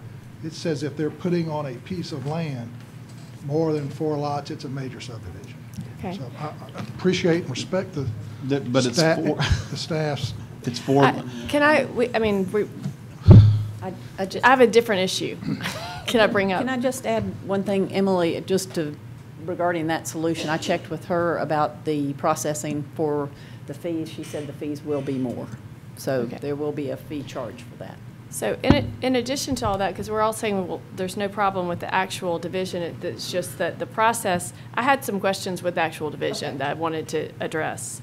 So when it was just 4 lots, there's this, well, in reading into the process, going through your comments, it was, okay, originally there was no need for a tree survey. And then, there's a 48-inch heritage oak tree that's gigantic that was originally on the perimeter of a very large lot and now is dead center in a lot. Well, I caught that when I did the aerial. I And I appreciate realized that there was one on there on the original survey. It did not show that, so. Well, I see that the heritage tree protection during construction, if it's residential, It can't you doesn't just cut matter. it down? Yes, and the reason they put that on there out of choice. All I can do is, we have a tree survey requirement. When I saw Okay. there was a discrepancy, I said, hey, there looks to me like there's a big tree out there. Can you double check it? But it could be cut down because it is residential. So it's more protected during construction if you don't decide to build your house on top of it. So that, just looking at it, if, that's something that probably wasn't considered when it was a major subdivision because that was on the perimeter and clearly you would avoid it because it's an amenity. If it's in the middle of a smaller lot, even if it's a large 2-acre lot, it's probably not going to remain. The other substantive thing, just to reiterate, it was already said, but with the smaller lots, you probably, the stormwater issue, that when it was originally approved and the stormwater management was happening lot per lot, that makes a lot more sense with 4 lots. Doing that with 7, it's just a little less, it's not the way we would like to see that done. Well, and there is a magnitude, all right? The smallest lot's over 100,000 square feet, right? So how big of a house is somebody gonna build there? Well, let's say they build a 10,000 square foot house and a super driveway. There's still only 15% of impervious surface on a 2.6 acre lot. That's, So it should when be you fairly easy to consider that, manage. we just discussed a subdivision with 52-foot wide lots that were 55% coverage. This is not one of those areas that I think we're going to have any drainage issues with because just of the magnitude of I mean, even in the eastern shore, in the east of the city, to see the smallest lot being 2.6, that in our world, that's a big lot, and I understand, I'm not justifying the process, I'm just trying to tell you how we got to the point where we are to say that we feel like that we've held them to the standard of the subdivision regulation. I think the issue is there's an interpretation of, is this a minor or is this a major? Mm-hmm. But regardless of what you recommend to us to move forward, nothing will change on this application as far as layout and how these lots will be developed in the future. It will just be whether there's 2 steps by this commission and some more money from the developer, which I'm not opposed to. Well, just to beat it into the ground, so with a major subdivision, there's no way for us to protect a heritage tree okay. Not if it's on a lot. And Mr. Chairman, just to make clear, the Planning Commission is the interpreter of the subregs, and the staff will go forward with whatever the Planning Commission decides as far as this goes. And if you think it should be a major, then we'll certainly get with the applicant and process as a major and then do it that way. Mr. Chairman, I have a question for the attorney. Yes, sir. Is there a way tonight to approve this as a major subdivision, and could we suspend with the rules to keep from putting it off until, because I said, I don't have a problem with the way it's drawn up now, but I want to do it right. Can we suspend with the rules or vote for immediate consideration, something that we might have to vote on next month? Is there a way to do that?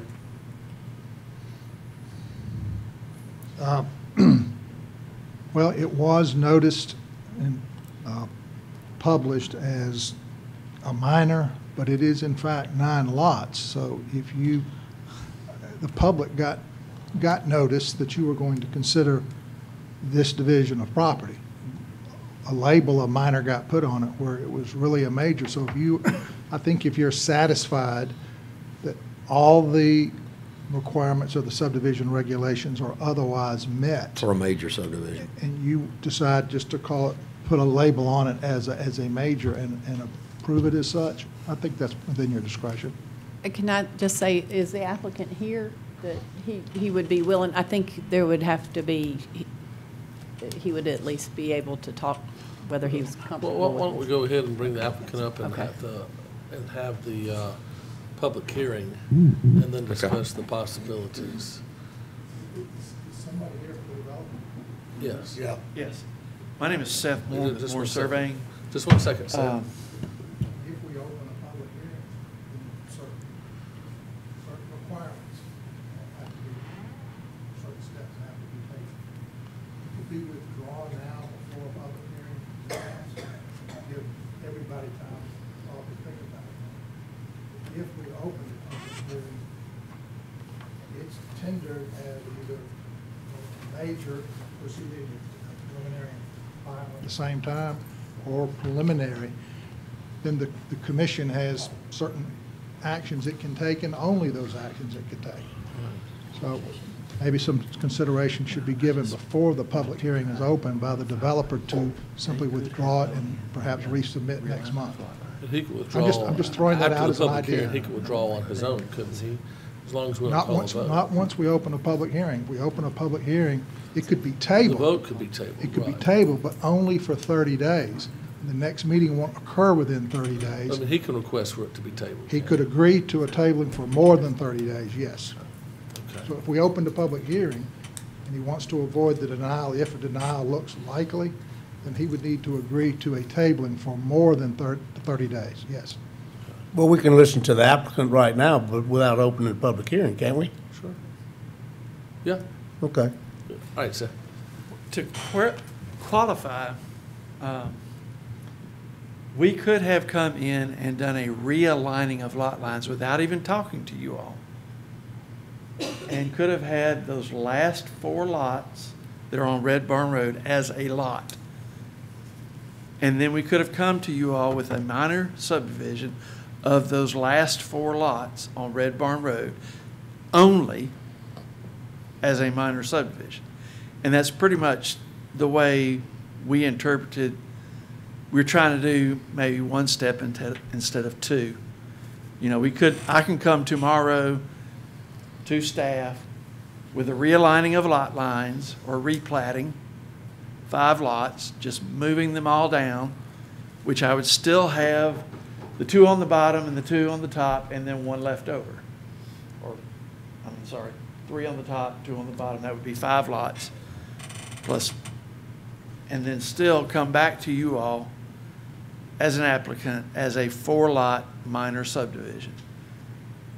Of the lot where you moved all the lot lines Yeah, if to you one side. shoved all those lot lines over to the west, and you had 1, 2, 4, 10-acre lot Yeah. on Red Barn Road Mhm. as one of the lots, they would have to sign that tomorrow, and I would go record it. Then I could come back and say, okay, the 10-acre lot, I want to make 4 2.5-acre lots. That would be a minor subdivision, no infrastructure either way. And you wouldn't be required to be held to a higher standard than what we're doing right now. We wouldn't have to adhere to the LID and that thing. So we're Why do you actually think being that's- held to a higher standard right now than we would if I did realigning of lot lines 2 months ago and had Mr. Dyes sign the plat, and then come back with a 4-lot minor subdivision of the 4 new lots. Well, yes, but I don't see where that's any different than what you're doing right now. I mean, you shoved them, you talk about shoving them all down. Correct. And then taking the residual, it still was 16 original lots to start off with. He's saying you wouldn't have had to add. I think his point is that the lot line adjustment Huh? is administrative. The lot line adjustment doesn't require the planning commission. He's saying the lot line adjustment is administrative, Yeah, so. it doesn't require the planning So commission. they'd only be coming Still with 1 creates- lot to 4. It's still a four. I it's still a could four name lot. those still 4 doing- lots it as some wouldn't matter, other though. subdivision. Okay, well, I I think could it's. rename it, and it'd Sounds be like something semantics to totally me, and there's gotta be a way Yeah. to get around this without setting the precedent. But Mr. Chairman, just make sure the 9 lots, that's a misnomer. There are 4 lots that are being created. The But lot line adjustment. It was originally a 16-lot subdivision, Right. originally. But those large lots were recorded and platted. Now we have a lot of record. And they want to come back and do a minor subdivision where there's no infrastructure required. They're creating 4 lots. That's Okay. all. It sounds to me like that's the way our regulations read. Is that right? I believe they do, yes. Okay, that's the way the regulation, you interpret the regulations read that way. If that's the way the regulations read that way, however, we don't necessarily concur with that. Right. We need to change the regulations. Well, and you can interpret, We like I need to said. make them more specific, that a given piece of property is considered a piece of property, not a reconfigure, I mean, you can reconfigure lot lines, but it all has to do with the number of lots that ultimately own it. That would keep them from coming and bringing a 40-acre piece and having it divided 4 times into 4 10s, and then 4 more times because they're saying it's a minor subdivision. So if they came back with a major, so they came back and they want to do 2 lots, one 10 acres, another 10 acres, that would be a major subdivision.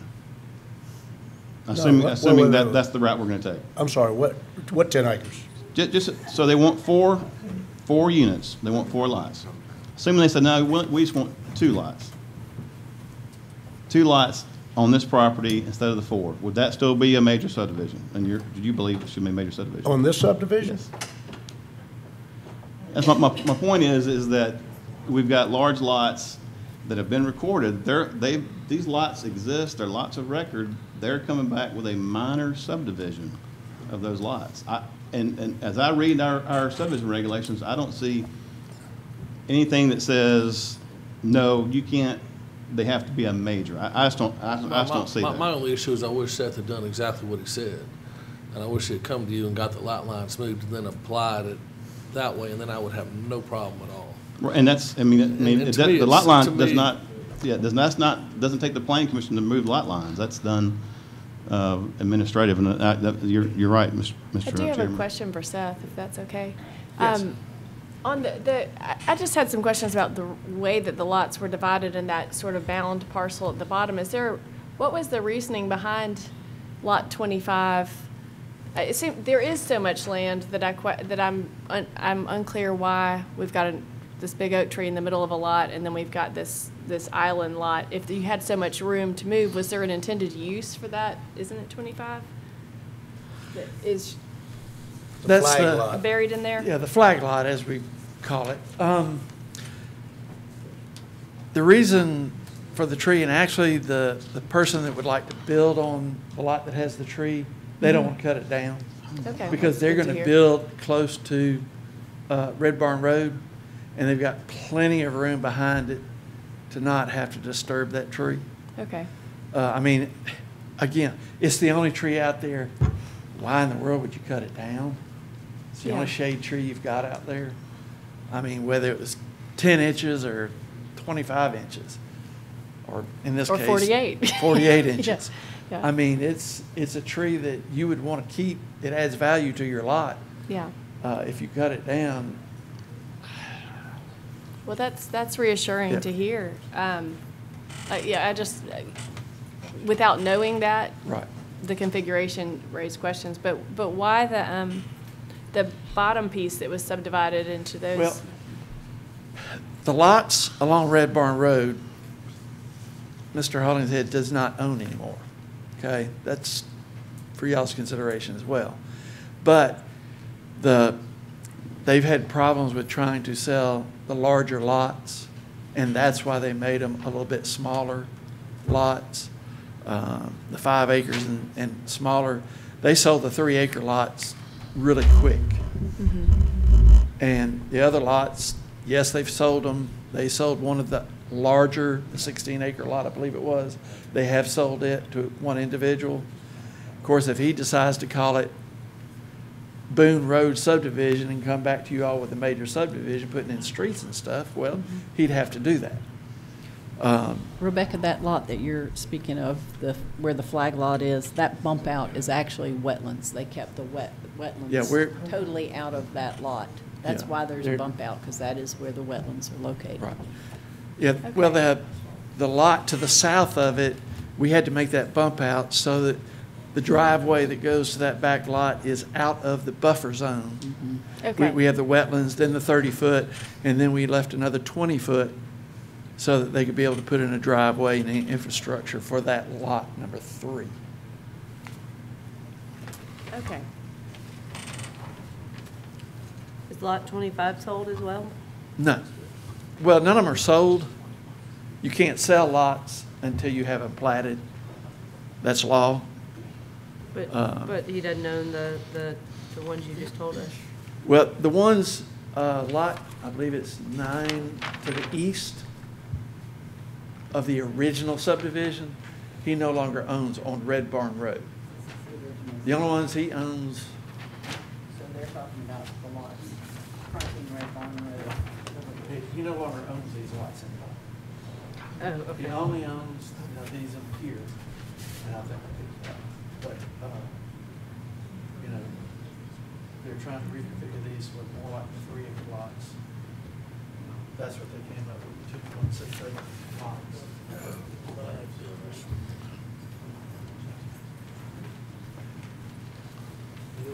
Any further questions for the developer? No, I think what the planning commission is trying to prevent is somebody coming in with a certain piece of property, breaking it up into 2, and then 4, and then 8, and then 16, and 32, and you wind up with a huge subdivision. They never followed any of the subdivision regulations. They got around it by, calling everything a minor subdivision. And I think that's what we're mindful of here. And I appreciate your explanation. I had a question for Wayne. Wayne, so your example that you asked Mr. Dias, the other Mr. Dias about, you said if you had 2 10-acre parcels and you broke them into 4, would you call it major? What my point is we have 4 lots here, and if you broke these into 2 lots, because it sounds like that the issue is that we have a major subdivision from a couple of years ago that they want to with large lots, and they want to divide additional lots off of that, and that sounds like that's the issue to me. And then my point was, at what point do we not call it a major? If they want to do 1 lot, is that still a major because that was part of a major subdivision, even though they aren't requiring to have any utilities or no new roads or anything else? I guess my point is what point do we, so when people come in the future for us, we can guide them appropriately on what to do. So my point is at what level, if you have a lot that's created by a major subdivision, at what point can they subdivide that without having to go back to the major? Well, I wanted to try to answer your question. So if you broke it into 4, is it greater than 4 lots as a major or 4 or more? It's 4 or more. Okay, then I would have said yes, and that would have been, to answer your question for him, it would have been major. Right. Okay, then it wouldn't have been, then it would have been minor. Should have been 5 or more. That's why I wanted a clarification on that. Right. Now, let me give you an example of something that I worry about. Somebody comes to us and they want to put in a 20-lot subdivision, and they go have perk tests, and they can't put in a retention pond because the groundwater might not be deep enough, and so they cannot meet the subdivision regulations. Right now, there's nothing to prevent that person from carving off 1 lot and developing it, and then another lot, and then another lot. Next thing you know, you have 20 lots on the same piece of property with no water management, stormwater management at all. And we're going to run into that situation if we don't come up with something. And maybe we can't do it tonight. And like I said, Mr. Moore, I'm not opposed to the way this is broken up. I'm not. What I'm worried about is setting precedents and us not managing our land correctly and then running into, and then 10 years down the road when these 20 lots are broken up piecemeal and everybody says, well, the city's got to fix this problem because the stormwater, is running over my land and washing out my backyard when it was never meant to be able to hold 20 lots. And I understand that, and I appreciate those comments. I guess what we're bound by is how we read the ordinance, and I think that it sounds like we may have an issue we may want to address with some sort of amendment, because that's what it sounds like to me. I understand where Councilman Burrell's going with that, but when I read the ordinance and we apply those standards, I saw it as a minor, and so and obviously there's a difference of opinion, and I respect that, and we'll be glad from this point forward to process those as a minor, as majors. I guess I just want to make sure you understand my position as staff, where we looked at this and how we looked at it.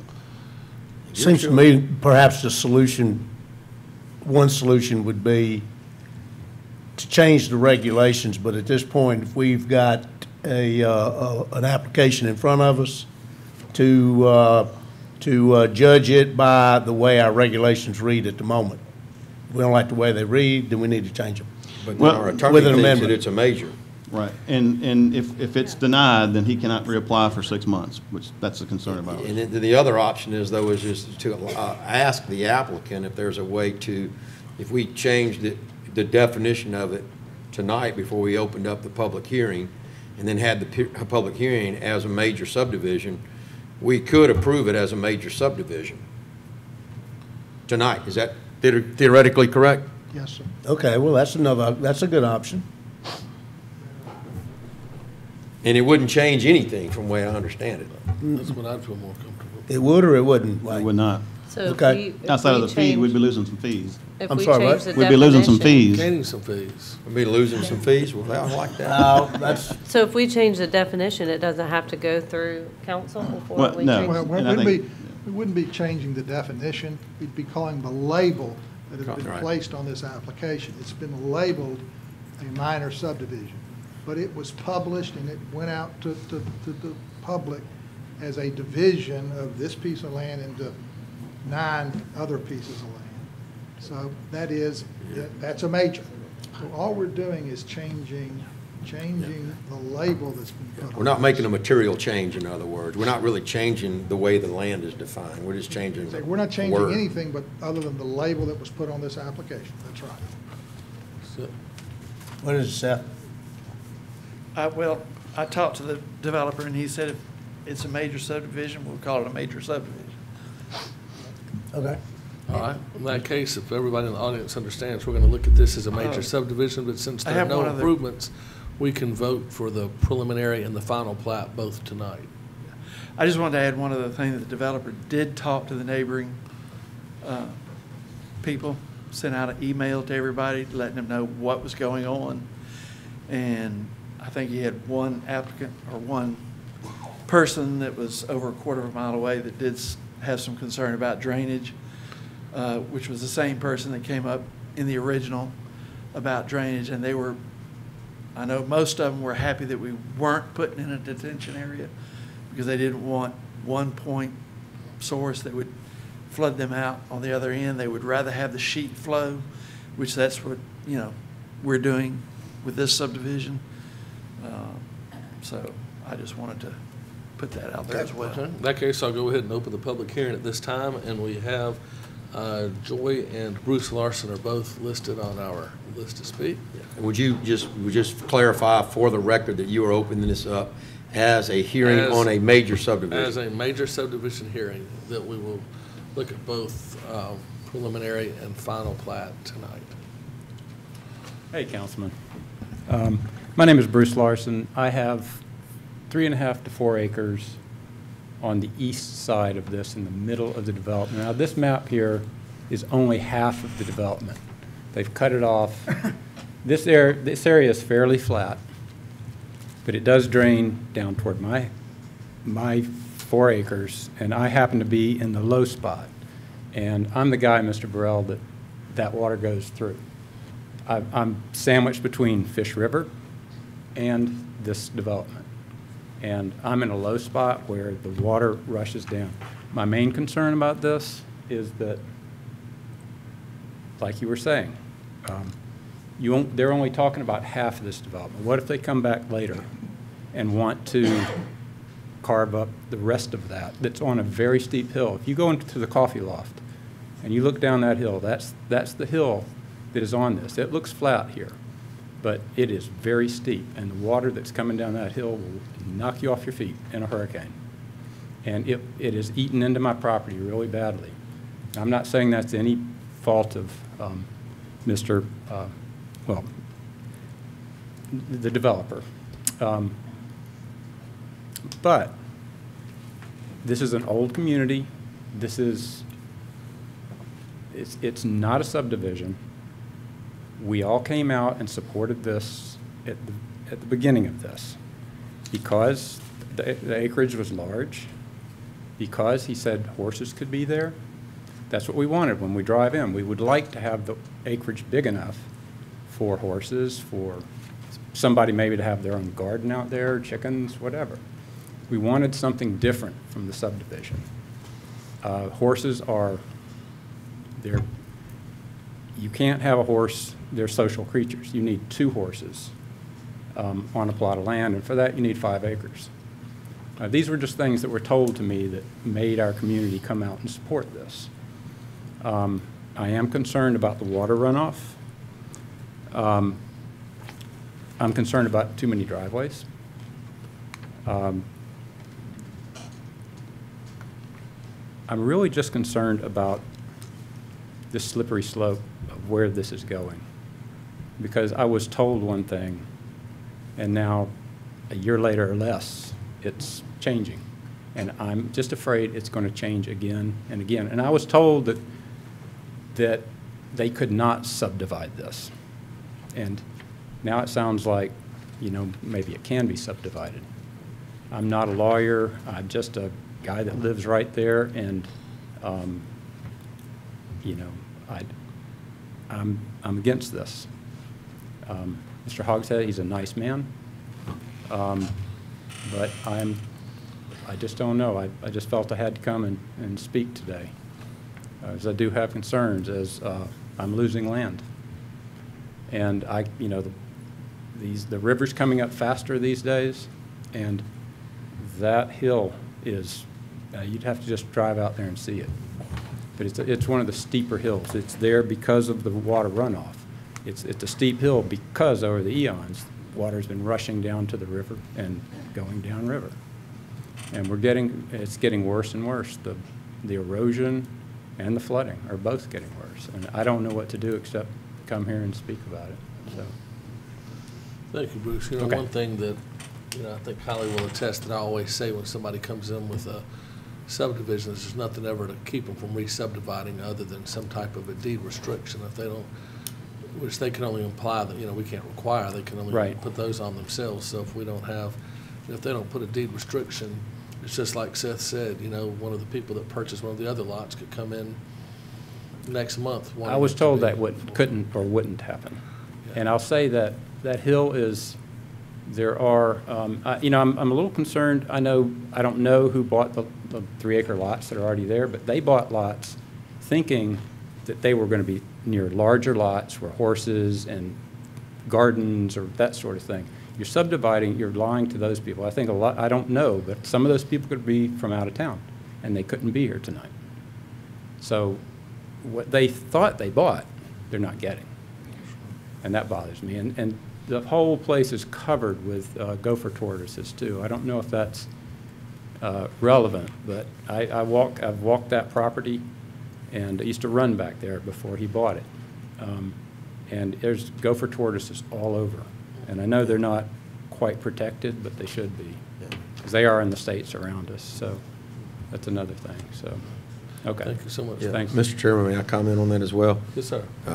And I know that we have other people that are probably wanting to speak, but Mr. Larson, I have a great respect for you and what you have to say, and I know that you're an outstanding person. And one of the things that maybe after the public hearing, we can have the, Mr. Moore, or if there's an engineer of record, surveyor, come up and speak. Sometimes, and I can give examples, one that was recently proposed by you, Mr. Turner, that drainage techniques can actually improve a property and make the downhill properties less susceptible to erosion. It is possible, and I'm not telling you that it is because I don't know, but I'm just looking through, some of the drainage stipulations in here, and it's saying that this water runoff does have to go into storm sewer. There are times when a develop is put in and they manage the water more properly or better for the people downstream than the existing conditions. It does occur. We've not yet experienced that. Right. Joy, are you going to speak? You're on the list if you like to. Well, You do. Hey, Joy, you do need to come up and, we've got your address from Bruce, but you do need to speak into the microphone for our recording.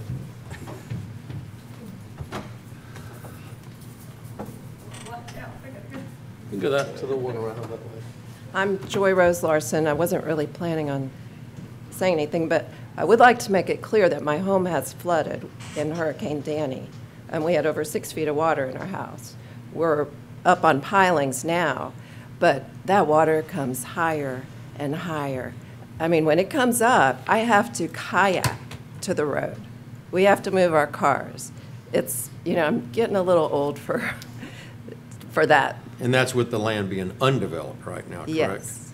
Okay. But I think it's just, on Fish River, everybody wants to build along Fish River, and the water just, it comes up so fast. And it's scary. Yeah, It's since the scary. county has been redoing all the culverts, it's coming up a lot faster on Cowpen Creek where I live. It's amazing. One of my sons, the other day, we had a 4-inch rain, and one of my sons told me he heard the creek running, and I thought he was crazy, and went out, and sure enough it was, because all those collapsed and fallen in culverts were working as water retention in the farmers' fields. And it's a lot safer for the drivers now, but I've got to be a lot more careful with my boat and canoes and everything else. Yes. So we're just concerned about what's happening, not only up above us, but upstream. So, thanks. Thank you, Joy. Anybody else wish to speak to this item? Lee, I would like to add, I have spoken to several of the neighbors, Mr. Charles Bishop and another Mr. Bishop, who live across the street, that are concerned with the smaller lots as well as the flooding and the drainage in that area. They are against the smaller lots. Yes, sir. Hey, I'm Monty Montgomery. I live on Highland Drive, which is, yep, I did talk to her briefly. I wish I knew a little bit more about your subdivision regulations and I guess the ins and outs of each one, but I guess not really knowing what I'm talking about has never really stopped me from talking before.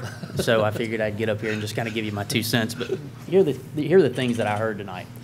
I heard that you have specific LIDs for these lots, and that when it was in larger lots, there were specific requirements that were carried over to the new lots that Mr. Moore said, had he done it in a different manner, he could have just adjusted the lot lines. Nobody would have known, and there would have been no mechanism to enforce these LID requirements on the now new lots that were done purely on a boundary maneuver. So, this is the kind of thing that your planning commission needs to take note of and come back at a work session and figure out a way to prevent this from happening in the future. Okay. The other thing that I heard was, well, I didn't hear. But he would not. That would not have included the additional 4 lots. He was saying they could have moved the lots around, but since you would not be in that case creating more lots, you wouldn't be creating more of a burden as far as water runoff. Say that one more time. I'm sorry. When he said he could have moved the lot lines administratively, that would not have included increasing lots. That would have just been moving the lots, not increasing the 4. Got it. I've not heard any mention, again, I don't know enough about this. There's varying degrees of quality with respect to engineers that design neighborhoods, stormwater management systems, and things like that.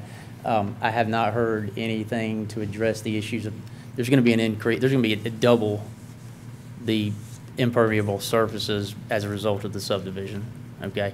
I heard that there were LIDs that were in place because of these large lots that perhaps push this thing through its first approval phase, that I don't know if it's going to maintain every time somebody comes down here and does a subdivision. And I think what you're finding here is this is like stealth subdivision development. You have the ability to come in here and take a 5 or 10 acre lot, make it into a smaller lot, then come over here to this quarter of your neighborhood and divide it again. And I think it's not the character of the neighborhood.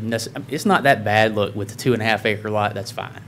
But you've left yourself open to the ability to have somebody that may not be a very scrupulous developer that will lie in wait and have a large parcel and then do it small sections at a time, and you're going to end up with a neighborhood that the first buyers never intended to be a part of. Okay, and I mean, I've had the same concerns about the property owners that have already bought lots. I mean, they're going to be backed up to lots that are half the size they thought they were going to be. So, the only other issue I wanted to point out was that the announcement does say 9 lot minor subdivision, so it sounds like there are 9 lots. So maybe that's just screwed up lawyer way of reading things, Ken. I don't know. But I was thinking it was going to be 9 lots. So if my vote counts for something, I'm going with 9. Can I ask for a clarification based on things you brought? Well, actually not clarification of staff, but based on points you brought up.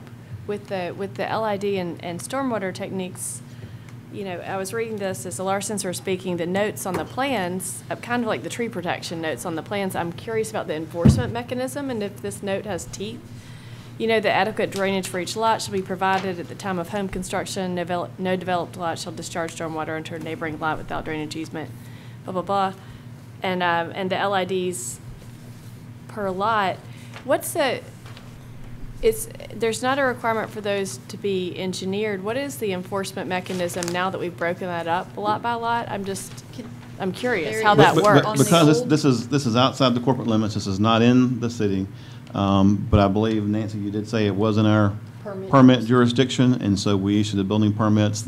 They can flag that in the Munis system for building permits, and that will be evaluated at the time of building permit before they get a CO. And there is a note on the previous plat. This plat submitted, I've put it as a condition of approval.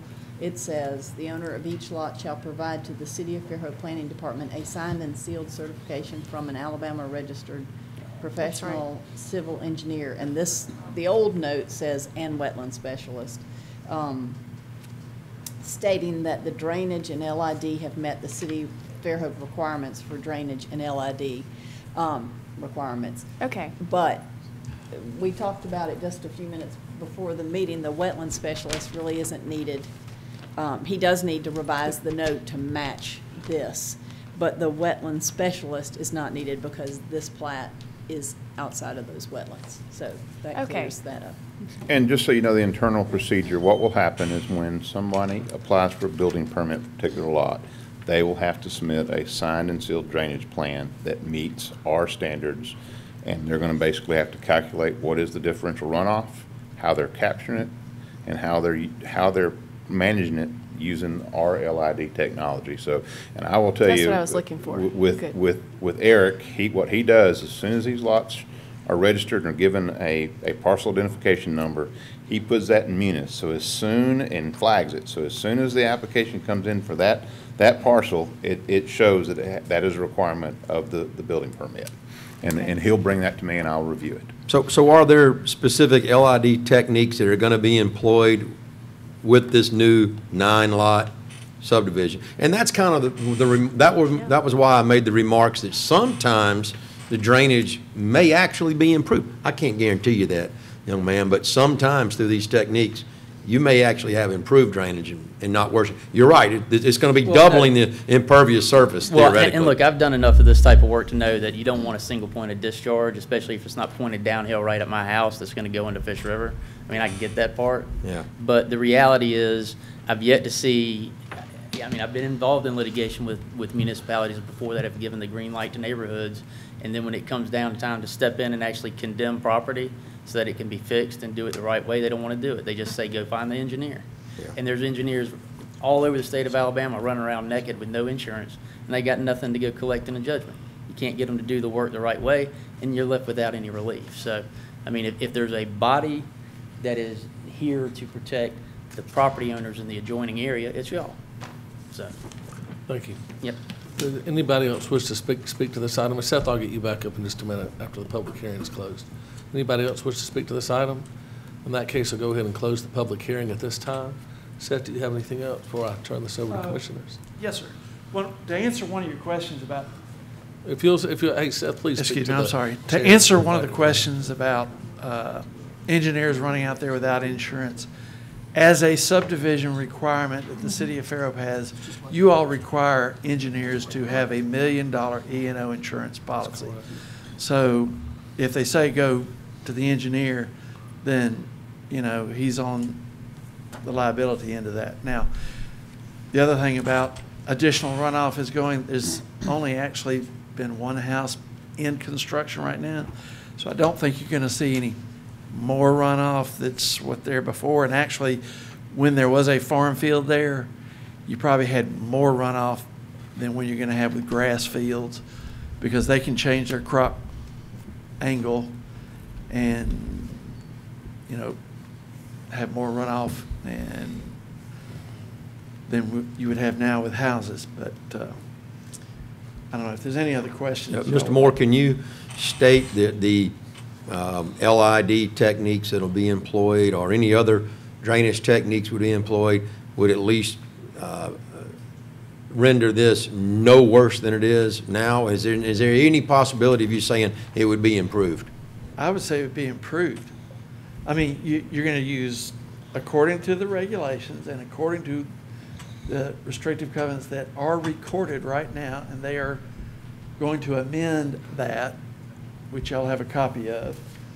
That, you know, they have several things they can use, but they can use the rain gardens, they can use the underground little detention areas. The soil that's out there is a very good sandy loam soil, so it will perk down. Of course, once you put up a fence on a piece of property and you're mowing it, you know what happens along the fence. It almost creates its own buffer with a fence. You know, even if it's 3-4 inches, you create a buffer and it slows down the runoff. But yes, with your LID, I believe we met, I want to say it was 9 out of the 12, or in our things that we have recorded for a person to use. And there again, they have to submit a plan to the building department for various uses of LIDs. Can I bring up a couple points just for clarification? A minor subdivision does not necessarily have to have, a lot of times surveyors will process those, not an engineer. So they don't always have certificates of insurance. I just checked the file. This one does. There is an engineer that is working with Mr. Moore on this, which is Larry Smith's SE Civil. So in this particular case, there is a certificate of insurance provided. So I just wanted to make sure y'all were. Another reason to keep it a major subdivision. Commissioners, any more questions for the developer while he's up? The public hearing's over. I'm sorry, we got to move on. Any more questions for the? All right, thank you, Seth. All right, commissioners, any further questions for staff? If not, I'll entertain a motion.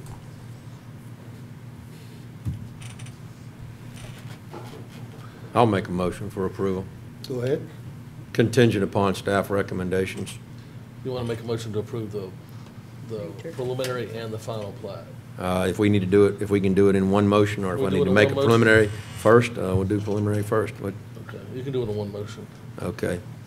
To grant preliminary and final plat approval. Okay, I have a motion to approve the preliminary and final plat approval subject to staff recommendations. Second. And I have a second. Any further? As a major subdivision? As a major, preliminary and the final. All in favor say aye. Aye. Any opposed, say nay. All right, item passes unanimously. Last item on our agenda is Old Battles Place Phase 2.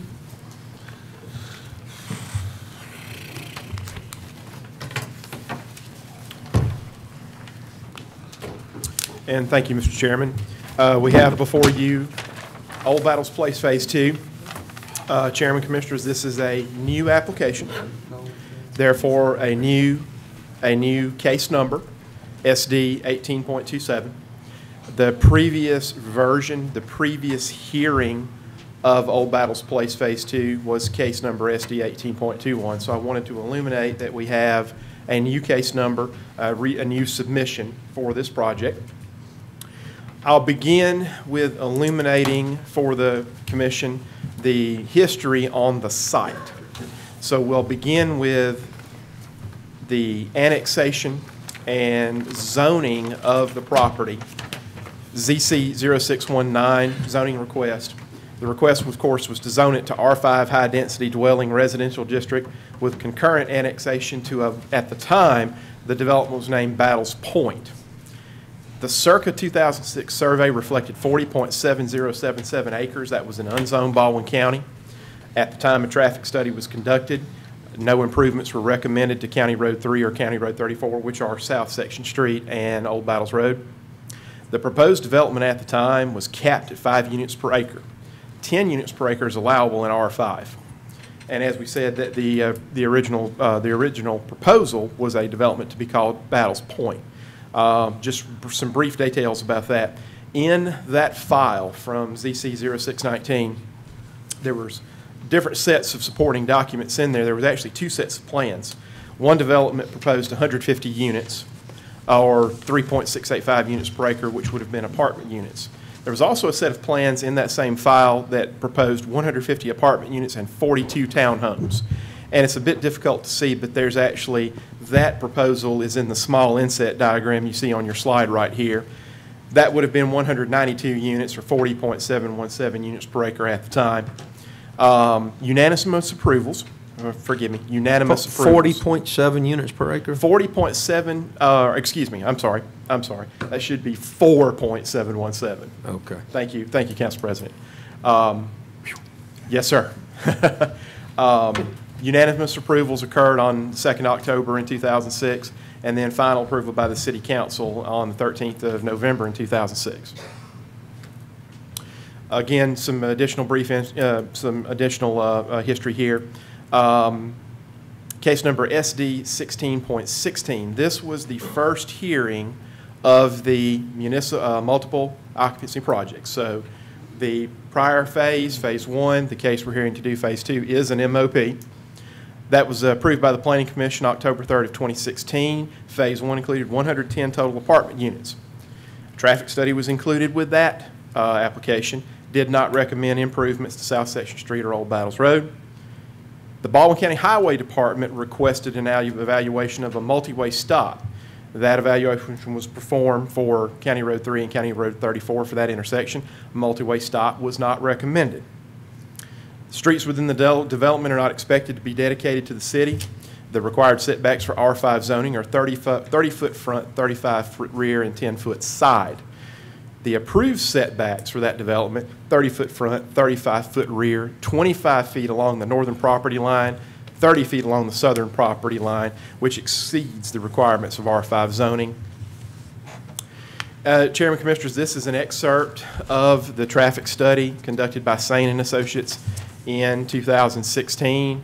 And zooming in here, this is the text where the engineer for Sain and Associates indicates not recommending the improvements to County Road 3 or County Road 34. This slide right here, very similar to the prior hearing of the case, to illuminate the buffer requirements that are included with the site, the wood fence line on the east side, and also to illuminate for you the existing undisturbed buffer is to remain in lieu of a perimeter planting. This is very similar to what was reflected in Phase 1. We'll make a note here, a lift station for Phase 1 was sized for the entire development. Its volume and capacity upgraded upon request by the city. The landscape buffers, again, as we saw on the previous slide, the vegetative buffer along portions of the west property line, complete northern property line, and portion of the east property line. A portion of the east property line includes a 6-foot wooden privacy fence. The balance in site will include a non-disturbed 20-foot wide vegetative buffer. We'll talk about low-impact development techniques for Phase 1. 5 LID techniques were incorporated into the site. We'll note here for you that Phase 1 and Phase 2 share some LID techniques. Depending upon how the techniques are categorized, the site contains at least 6 techniques. We'll illuminate that in the recommendation for Phase 2. Possibly 8 techniques, and I'll explain that there because of the way LID techniques are categorized. At Phase 1, a third-party review was conducted by Larry Smith of SC Civil Engineering of the drainage system on Phase 1. Moving to Phase 2, the current request reflects 94 apartment home units. That would bring the total number of units on site to 204. That calculates to a site density of 4.989 units per acre. Utilizing 204 units, the most recent survey of the site reflects 40.89 acres. In 2006, or ZC 0616 staff report, part of the background information I found in that staff report note that a 6 units per acre would be allowable had the project remained in unzoned Baldwin County. We'll begin our discussion of low-impact development techniques for Phase 2. Maintaining continuity with Phase 1, a waiver of the 10 LID technique requirements is requested. There are 6 LID techniques occurring in 21 locations in Phase 2, and those LID techniques are more fully described in the slides that follow. We'll go through each one one by one, very similar to what we did at the earlier application. Let's talk about erosion control methods for Phase 2 very briefly here. What is proposed and what is included in the construction plans will be to provide base and pave proposed roadway with a binder layer, install the landscaping and stabilize all areas, then remove the silt fence wattles and any accumulated sediment, inline drainage and retention areas. There are also sidewalk connections to the right-of-way that are detailed on the next slide. And just to back up a bit there, Mr. Chairman, Chairman Commissioners, what that will mean is that the initial application of asphalt will be the binder layer. They are proposing to utilize that as their working surface to drive upon that binder layer. Then they'll have a final layer at completion of the project. This application includes sidewalk connections to the existing right-of-ways. One will be at the southeast corner of the property at County Road 34, Old Battles Road. Another at the southwest corner of the property near the intersection of South Section Street and Old Battles. Then another at the northwest corner of the property to the edge of the subject property along County Road 3.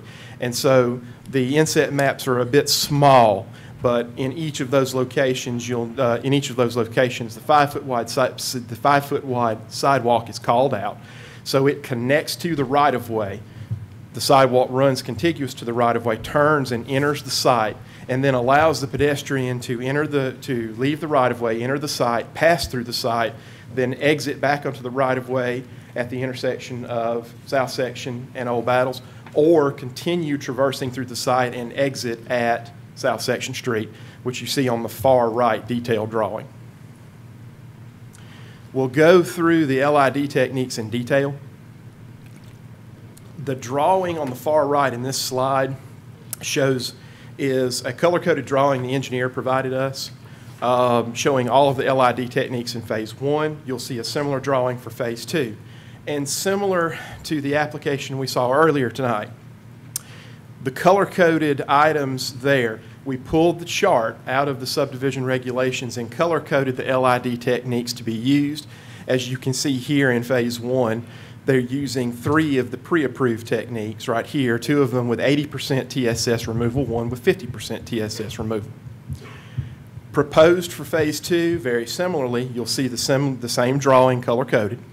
You'll see the pre-approved list of LID techniques from the subdivision regulations, again an 80% and a 50%. There are other LID techniques above and beyond that that are also allowed and contemplated by the subdivision regulations. We'll describe those here in just a moment. They are utilizing grass swales. And as you can tell by the slide right there, GS, they're labeled GS 1, 2, 3, and 4. Those grass swales are utilized in Phase 1. GS 5, 6, 7, 8, 9, and 10 are proposed for Phase 2. What you'll see here is, in addition, similar to the application we saw earlier tonight, I provided some additional supporting documentation from the Alabama LID handbook just to give some additional research that supports the TSS removal of those LID techniques. Here we show you the grass swales, the actual location of the grass swales in Phase 1. Again, apologies because of the small drawing, but the GS 1, 2, 3, and 4, they make the upper arced band across the top of the drawing, going left to right, 1 through 3, and then below the grass buffer, number 1, the GB1 on the left side, there's an additional swale. Proposed for Phase 2, GS 5, 6, 7, GS 5 through GS 10 in Phase 2 are your grass swales LID technique. In addition, there are grass buffers, labeled GB, 1, 2, and 3 in Phase 1, 4, 5, and 6 in Phase 2. Similarly, as we talked about originally, you'll notice that the sediment removal is a bit lower for these items. That is also supported by the Alabama Low Impact Development the Alabama LID handbook. Inset drawings here showing you Phase 1, GB 1, 2, and 3. And then 4, 5, and 6 in Phase 2. And those are your grass buffers. Permeable pavement systems. They're utilizing permeable pavement systems. They're using pervious concrete, 25% of the parking spots in Phase 1. They'll also be used for 25% of the parking spots in Phase 2. In addition, is serving as an allowable LID technique, as we talked about in Article 5. This also satisfies the 25% pervious material requirements of the zoning ordinance for sites with more than 8 parking spots. Now, I'll note here, and you'll see supported by the chart right there from the Alabama LID handbook, this is not going to be calculated into the TSS removal because it's not contemplated as a TSS removal technique, but it is absolutely an approved LID technique in the subdivision regulations. Constructed wetlands, this occurs in Phase 1. We're going to count it in Phase 2 because it reduces the treatment volume of Phase 2. And again, you see there that you see where that occurs. It is the CW with a red cloud around it on the east side of the property. And you see the TSS removal on that is anywhere from 80 to 85% based upon the research in the Alabama LID handbook. This site also features inline storage, which is basically oversizing a pipe that gives some additional storage contemplated by the subdivision regulations. It is occurring, you see it's clouded in the center of the bioretention detention pond. And what that does is oversighting the outfall pipe, as we said, provides stormwater attenuation, which is the storage of excess stormwater during the peak of the storm. Does not provide a TSS removal per se, but it is definitely an approved LID technique. Chairman Kisters will talk about bioretention here, and I'll give the data behind it. It was installed in Phase 1. It serves Phase 1 and Phase 2. And without getting into the minutia, but we just wanted to demonstrate that this is covered. Using the similar calculation, the similar equation we talked about previously tonight, you notice we have the breakdown. The engineer provided us in Phase 1 and Phase 2 a breakdown of the total acres of Phase 1 and Phase 2. He breaks down the acreage of treatment area by the grass buffers, by the grass swales, by the constructed wetland, and then also treated by the bioretention pond. And he gives us his impervious cover of 38%, which he assumes that gets plugged into the equation. The 85% treatment that we talked about earlier tonight, as well as the 1.8 inches, the first flush of 1.8 inches of rainfall, all of those are elements, all of those are variables in that volume treatment equation. Phase 2, we have the total acreage. You break down, he's broken down each type, the grass buffers and grass swales and the bioretention, assuming that cover. So we have that covered there. This drawing shows the actual bioretention pond, which is your detention pond for this site, but it's a bioretention area. And the engineer calculated, as you can see, the amount of cubic feet to have to account for Phase 1 and Phase 2.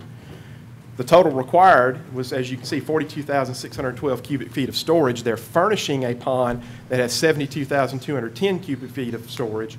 So therefore, you have 29,598 cubic feet of allowable surplus storage in that bioretention area. And again, you see the chart right there explaining its TSS removal. So that brings us to what are our conclusions about LIDs? Well, as we stated, there are 6 techniques in 21 locations on the entire site. Again, the entire treatment volume has been accounted for in the stormwater design, assuming the impervious cover determined by the engineer. As you see, I've broken down right there the grass swales, anywhere from 35 to 80% TSS removal. The buffers are anywhere from 40 to 50% TS removal. They treat and pre-treat the stormwater that flows into the bioretention area that has a TSS removal of 80 to 85%,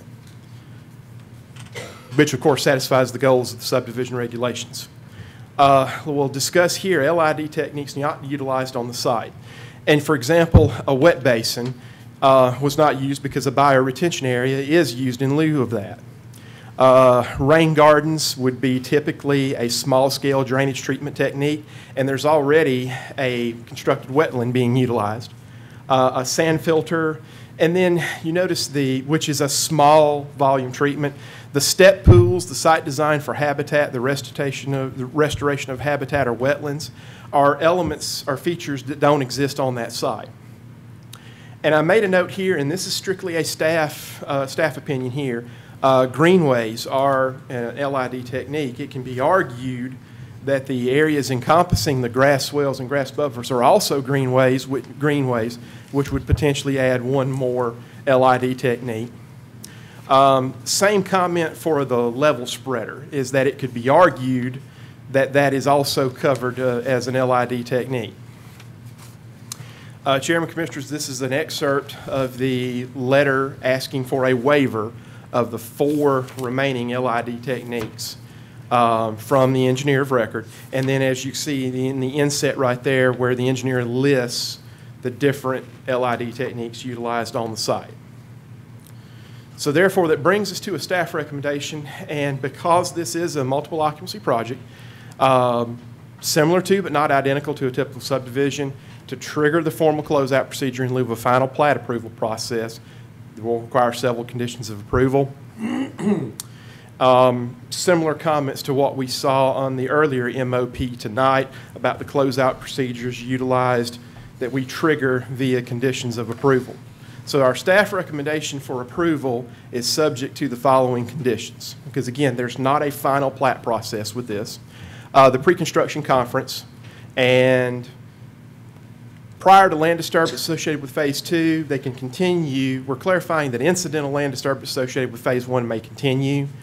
We would work with, in item B, we'll work with the building official to develop the sequencing of the home construction and the request for inspection. And on an MOP, that's important for coordination purposes. That's why we place it in the condition of approval. Number 2, as we stated earlier, acceptance of the request of waiver of 10 LID techniques and the acceptance of the use of 6 LID techniques. A similar waiver was approved for Phase 1. The 6 LID techniques occur in 21 locations throughout Phase 1 and Phase 2, as we stated earlier. And Chairman, items 3, we talk again about the building official monitoring the construction of the site. When the building official determines approximately 75% of the apartment homes have obtained certificate of occupancy, we'll begin initiating the closeout procedure. Again, these are our standard MOP closeout requirements that we put as conditions of approval. Illuminate for you here item E, the copy of the landscape as-built drawings with a statement from the landscape architect indicating the various landscape fixtures have been completed as designed. This is a specific requirement staff asks of the Planning Commission. We note earlier that the maintenance bond, it's likely the lift station would be the only item dedicated back to the city. And so, Mr. Chairman, that is our staff recommendation for this MOP. A lot of information very quickly before we bring the engineer before the commission. I'm certainly happy to answer any questions from staff. I've got a question, Mr. Chairman. Yes, sir. Buford, in staff's recommendations, and does this plan meet the city's rules and regulations? Yes, sir. Okay. Yes, sir. Yes, sir.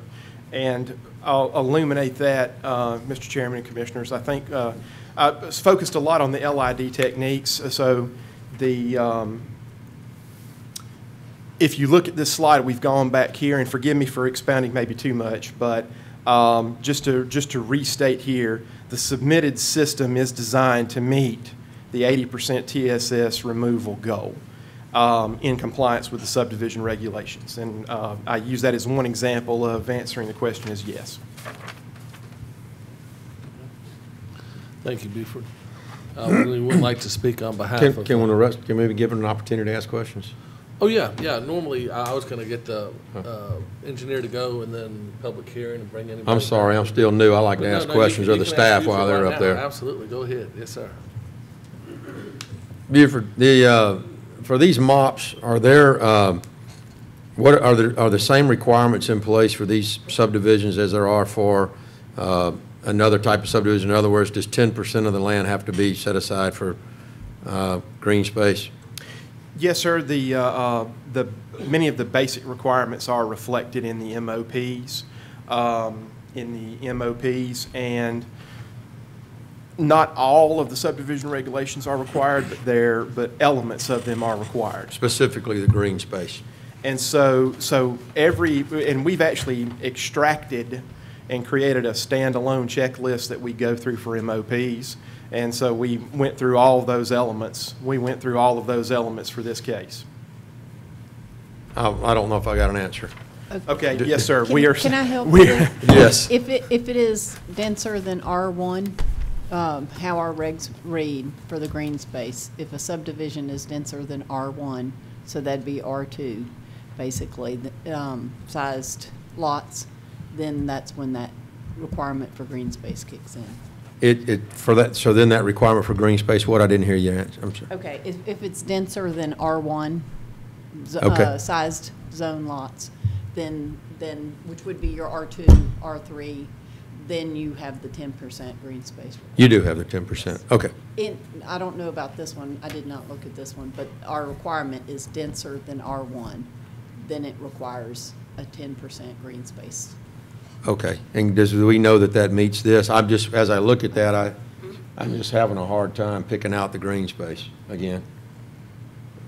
What I'm trying to avoid are neighborhoods that just are void of any green space.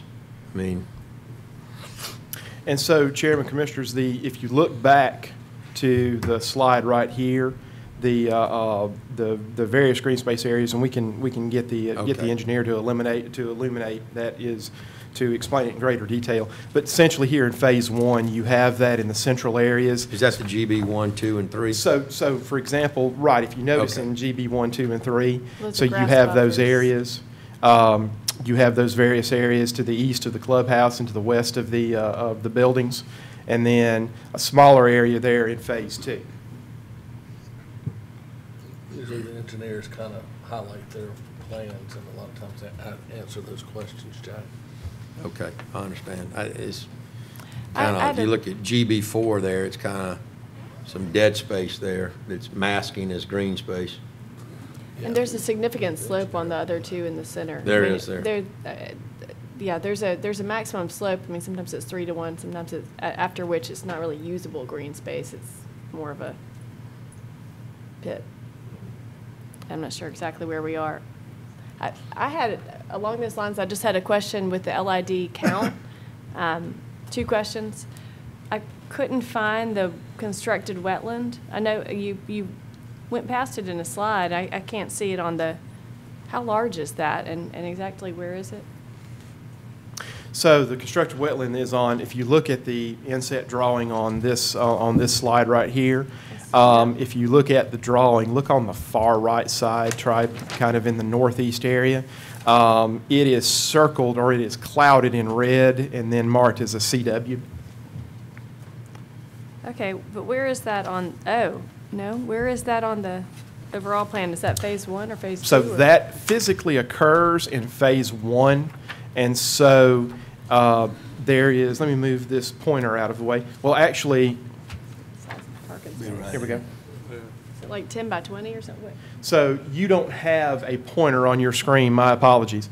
If you look on the far right, in the lower right-hand corner of that drawing, and you'll see an area on the far right, and it is marked CW.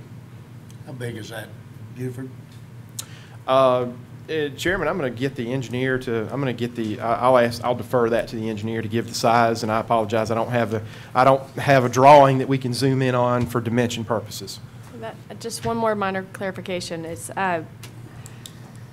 when pervious parking is required already by code, it seems like double dipping to count that as an LID technique. I recognize you clarified that it's not contributing to the TSS removal, but just in my opinion, it seems like double dipping if you're already required to do it to get extra credit for it. And Chairman, I certainly understand that comment, and as staff, we certainly respect that comment.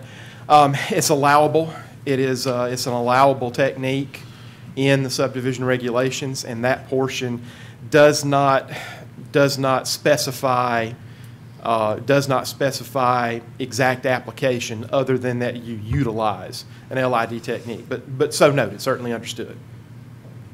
Well, I want to go back again now that I look at this again and see these GB zones, which are grass buffers, and those are LID techniques. Can those LID regions be used to calculate the green space that's in the project? Or are they not allowed to be counted as green space? And Chairman, Commissioners, that's a very good question here, and I don't have a calculation for that. I'm going to defer that to the engineer. What I can tell you is that the LID techniques have one of the things that we've discovered as we're getting more and more familiar and seeing more and more LID techniques is that the categories tend to overlap. And so you have an LID technique for a greenway, and the wording of that one seems to appear that the greenway is a usable green space when it's not treating any stormwater material. So that way, when it does not process any flow, then it is a green space on its own. And I made the note in there that the swales and the the swales and the grass buffers, when they're not processing material, I think the argument could be made that they are greenways that are green space. Do we have any definite, I mean, that's a stretch. In the regulations require the green space be usable. So the retention area is not green space. The green space is supposed to be usable. Now, the usable may not be that you can play baseball there, it may be wooded. So the use may be to be a buffer from the neighbors to give, privacy to each side. Not that you're squirrel hunting in there, but the green space is supposed to be usable, not just the water retention area in the dreg. So the usable is not necessarily a baseball field. Right. It's an appropriate use for that property. And if that property is next door to a baseball field or the soccer complex, maybe you're more interested in the buffer. But you can't use any region as LID LID technique, designated as one of the LID techniques. You can't count that as green space, though. Well, possibly in the earlier one we did, because it was creating, like, in other words, a level spread area. The LID, I mean, you have some LID techniques are just open fields. I mean, it's grass. It could be just an open field. We're not talking about structure. Soil that absorbs a little bit of water. That's what I'm asking. Yeah. But it's very usable to play a baseball game. I mean, if you look at the football field, in Fairhope, think of how much water that thing absorbs, the way it's aerated, as far as the rain. So something like that could be used as a LID technique, even though it'd be very usable also. I think it gets a lot fuzzier. We have to just have some discernment if it's maximized for public enjoyment or not, depending on the slope and how it is vegetated and what the configuration is. There's so many questions, and we've got so many new people on the commission that I think we really need to have some meetings and go over and kind of give the input of why we've done things in the past certain ways and what we need to tweak going toward the future, without a doubt, because there's, we're having a lot of discussion on every issue that's more kind of general discussion than discussion on the specific item that's brought up. But with that said. Well, I didn't get a straight answer on whether or not that was included in the green space. Well, So I think the normally the question engineer- may be extending the meeting, but it was very valid. No, I agree, but the engineer, Sue, we need to ask that too of the project, and he should have all of those numbers. And, Mr. Chairman, if I provided for can us. interject Because here. it's not, frankly, it's not Buford's job to sell the project. It's the engineer's job to say, hey, here's our green space, here's how it works. And he's the one we need to I be thought our asking. staff might know how much of it was met, if the requirement has been met, though. Mr. Chairman, if I can interject here, and I have just been politely corrected on something, and my apologies for my lack of memory here at this late hour. The green space requirements are not a requirement of an MOP. So that is not applicable. My apologies. My misremembered and misstated that. So it's not required in an MOP. That's one of the elements of an MOP that is not extracted from the subdivision regulations. We need to fix that ASAP. But even with the R5 zoning, it's not required. Well, the MOP paragraph in that section of the subdivision regulations, it lays out which sections of the subdivision regulations to utilize, and that section is not reflected in the MOP requirements. Okay.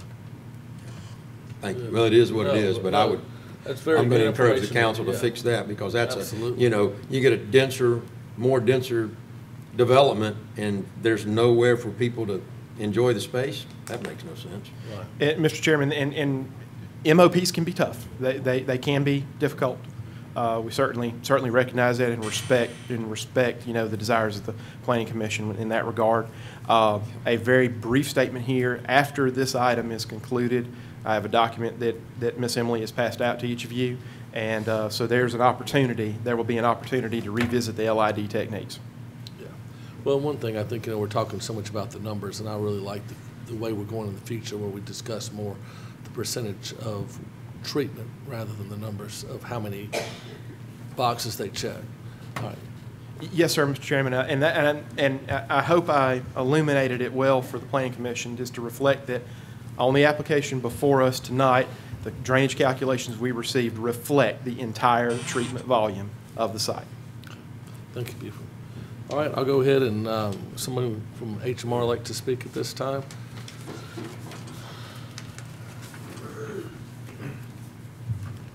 Good evening. I'm Tim Lawley with HMR. Thank you, Buford, for giving such a detailed explanation. I don't have a whole lot to add to what he said. However, I will try to address some of the specific questions y'all had. Regarding the green space, even though it's not required, from what Buford's saying, I just want to go back to the slide we were looking at with the phase one, wherever it is, right here. Just for reference, you're looking at about 20 acres of property right there.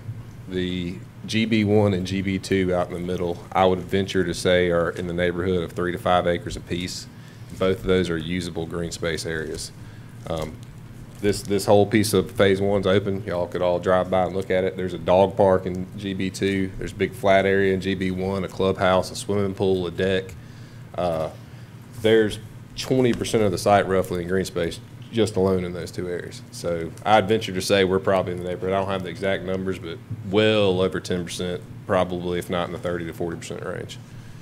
And regarding the constructed wetland size, again, you're looking at 20 acres, so no, that's not 10 by 20 feet. That's probably in the neighborhood of 100 by 40 feet, something like that. Again, I don't know the exact dimensions. That was built 2 years ago, but it's approximately 100 feet long, 20 feet wide, 30 feet wide, somewhere in that neighborhood. Okay, thank you. It doesn't show on our plans. Tim, my question is, I've discussed with you the sidewalks.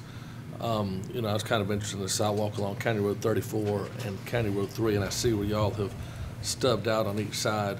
Those sidewalks are going to be public. That's correct. For the public to use from surrounding areas, right? That's correct. I think that's a fantastic thing, and I think that'll be nice for the people who live around there and add a lot of I think it will too. Utilization to them, going through there. Any other questions for the engineer before I open the public hearing? All right. Thanks, Tim. I'm just about to open the public hearing at this time. One thing to remember is this is a MOP approval. In 98% of municipalities, these don't come to the Planning and Zoning Commission. These actually go straight to a building official who does it himself. So these aren't really, the question here isn't, does Lee Turner personally like this plan or does he not? It's, does this plan meet the city regulations that we have written up? So as far as the comments, it's 8 o'clock. We have, listened to the comments at the last meeting, and we'll listen again this meeting. But we got very, very clearly the comments last meeting that people did not care for the water runoff and the turbidity of the water during the Phase 1 construction. We understand that. I think having the pavement go down before Phase 2 will make a lot of changes on that. But regardless, we're looking at Phase 2 on its own. So when you do comment, please, let's keep the comments on Phase 2 specifically and how Phase 2 does or does not meet the regulations required by the city, because that's what our decision is based upon. And in that case, I'll go ahead and open up the public hearing at this time. Anybody wish to speak to this item? Mr. Turner, if I can also indicate that I did pass out additional letters that staff received. Each of y'all should have had them at your place setting. Yes, we did. Yes, sir. Alan Jones, 17861 Section Street, just south in the runoff area. Yes, sir. If the only thing we can talk about is does it meet the regulations, they've got all the numbers. I think that's just basically making the public be quiet, is my opinion. But well, I'm just saying, you can talk about what you want, but I'm just saying our decision should be, if we do this correctly, based upon, just like if this was Eric Cortina's in the city department, does this meet, looking at a house, does this meet the ordinances or not? That's what our decision should be based upon. Well, the calculations for runoff have been done at about 1.8 inches, and as we all know down here, that's an afternoon thunderstorm most every day. Last week there were, pardon me, 3 weeks ago, I forget which, there was something between 1 and 2 inches of rain. After the runoff, it was clear, coming past the property, leaving the property across Section Street, didn't flood the street, but across Section Street, running into the golf course, it was very red. And after the thing, the golf course flue or whatever it was over there was red because it had a lot of runoff in it. And 1.8 inches is the calculations that you've done to figure out, are they treating all the water that runs off? So it's not very much. I find it interesting that the Red Barn, or whatever it was, subdivision is going to require, they say they're going to require 9 LID techniques on each of the 2.3 acres. We're doing, what, 6 here? So I'm not sure that the runoff is going to be controlled very well. And we're downstream from it. We have to put up with the issues. That's all I've got. Thank you. Yes, sir.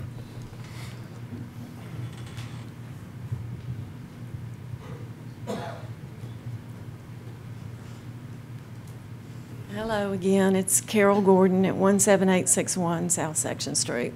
Thank you all again for letting me come. And I'm going to try to adhere to what you're asking for. And I do believe that you guys got it completely right in May when 6 of you said that this should be denied based on health, safety, and welfare, because health, safety, and welfare is about the enjoyment of the community, the safety of the people that live there.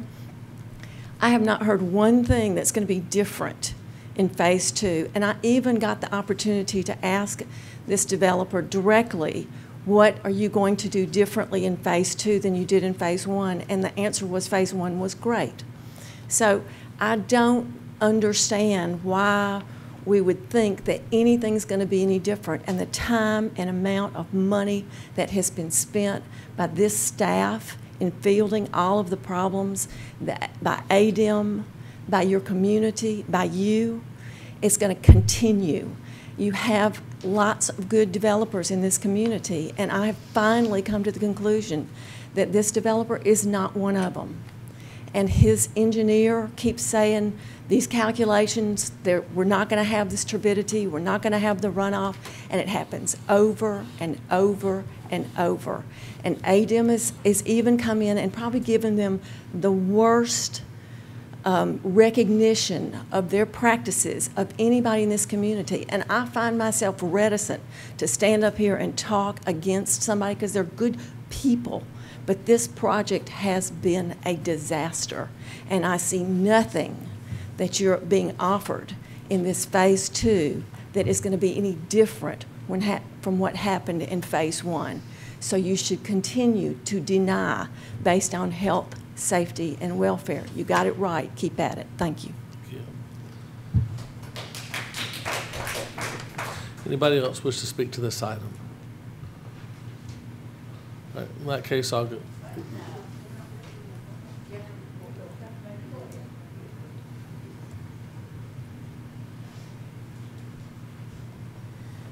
Good evening.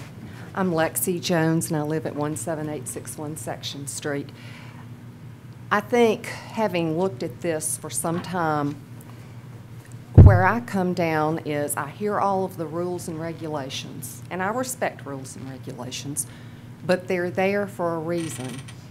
When they do not accomplish the reason, which in our case I believe to be because we receive more rainfall than whoever the regulations were initially designed for, I think, my opinion, is the reason that we are the citizens and you're the planning commission is so that if what the regulations say are not working, that you can make the decision for what's best for the community, for the waterways, for the bay, for the environment. And I thank you for your service.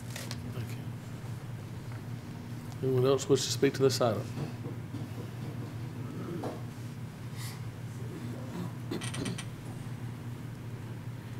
Yes, I've been here before, too. Sorry, and I appreciate y'all taking the time to listen at this late hour. Please say your name and address. Oh, I'm sorry. for interrupting you. Bonnie Goolsby, 410 Bartlett Avenue. I live on the east side of this development, right about where that yellow line is. And because of your comment, Mr. Turner, I have cut probably 2 paragraphs. And what I did want to address is, again, the health and safety and welfare. And so what I decided to do was write this down, because often when I come up here, I think when I get back home, gosh, I should have told them this, should have said this, whatever. So bear with me as I read my thoughts. Phase 1 incurred 18 formal complaints to ADEM, countless calls to the city, and 4 inspections conducted by ADEM, of which all found deficiencies, and numerous concerning inspections by the city. 3 times Hill Brothers sent non-compliance notification to ADEM, and several stop orders were issued by ADEM and the city. Most seriously, the development had enough serious issues to warrant an administrative order from ADEM requiring a stoppage of work at the site. And those are facts. Factual facts.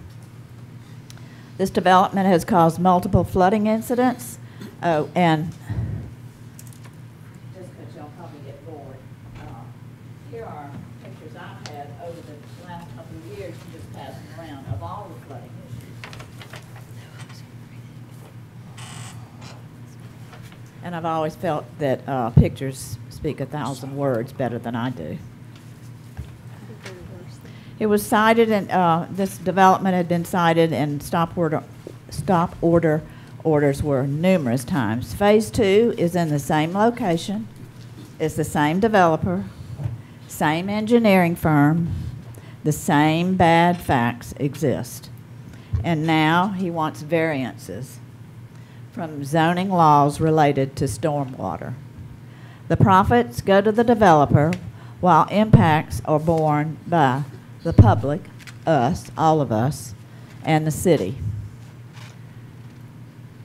Thank you for hearing my thoughts.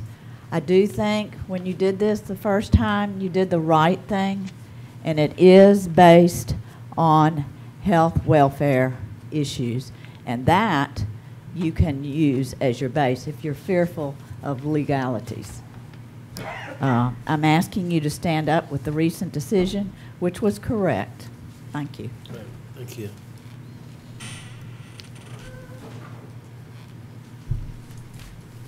Beth Broadbeck, 18280 Section Street. I own the property to the north, and my family owns the entire property to the north boundary. First of all, Phase 1 and Phase 2, many of the calculations are being done together, so I think that it is okay to talk about the phases together. The stormwater design is already built out for Phase 2. This has been an environmental disaster, and I'm not exaggerating when I say that. I think we've all seen the pictures. ADEM has been called out numerous times. Numerous stop work orders have been issued. I don't see anything that is changing. And are we going to just continue down this road of more bad design and more bad construction practices? I have zero confidence in the stormwater design. I don't know that they're adding anything to what's already been out, that's already built, that's already out there. And this is affecting hundreds of homes downstream. So this is a big development that has completely changed this entire area. And this developer is going to make a lot of money off of this development, and we haven't seen really anything, any give back. The sidewalks, which I'd like some clarification on. Is he building sidewalks on the streets? Do we have? Yes, he's connecting he's going to allow the public to use his sidewalks, and he's connecting them on. So are there sidewalks on Section Street and Battles? They're stubbing each direction. So, but there's not sidewalks on Section Street and Battles. The sidewalks to come through. But the only people that are going to use those sidewalks are the people that are within the development. So, I also know that the city has put out a grant proposal or a grant request to put sidewalks in on Section Street and Battles. What I would love to see is a partnership between the developer and the city to help pay for that, instead of him building sidewalks along those roads. Maybe the city could build those roads, and the developer pay for that. Let's see.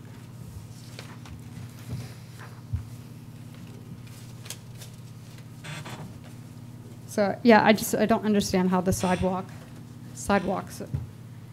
Well, I'd like to see more sidewalks. Also, when this development was originally zoned, it was a completely different development. And the original, it was 150 units, then it was 192 units. Those were all homeowner. Those are all owned by the homeowner. And now we're going up to 203 units. So this is a very different development now. But, all right, thanks. I just really don't like this design. Thank you very much. Would anybody else wish to speak to this item?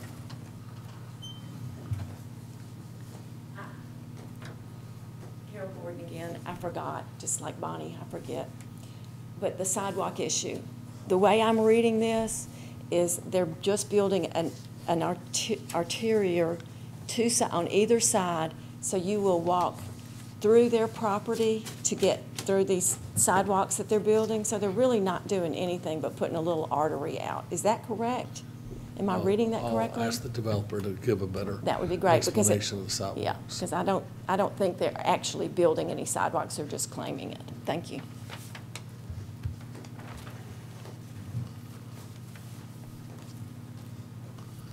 Yes, sir. Bo Broadbeck, 18280 Section Street. You heard from my wife a minute ago. I'd just like to add a couple points. As I kind of sat through the presentation, I apologize, I don't get these documents ahead of time to be able to study them and look through the numbers and check to see what I think about them. I do have some background in forest hydrology.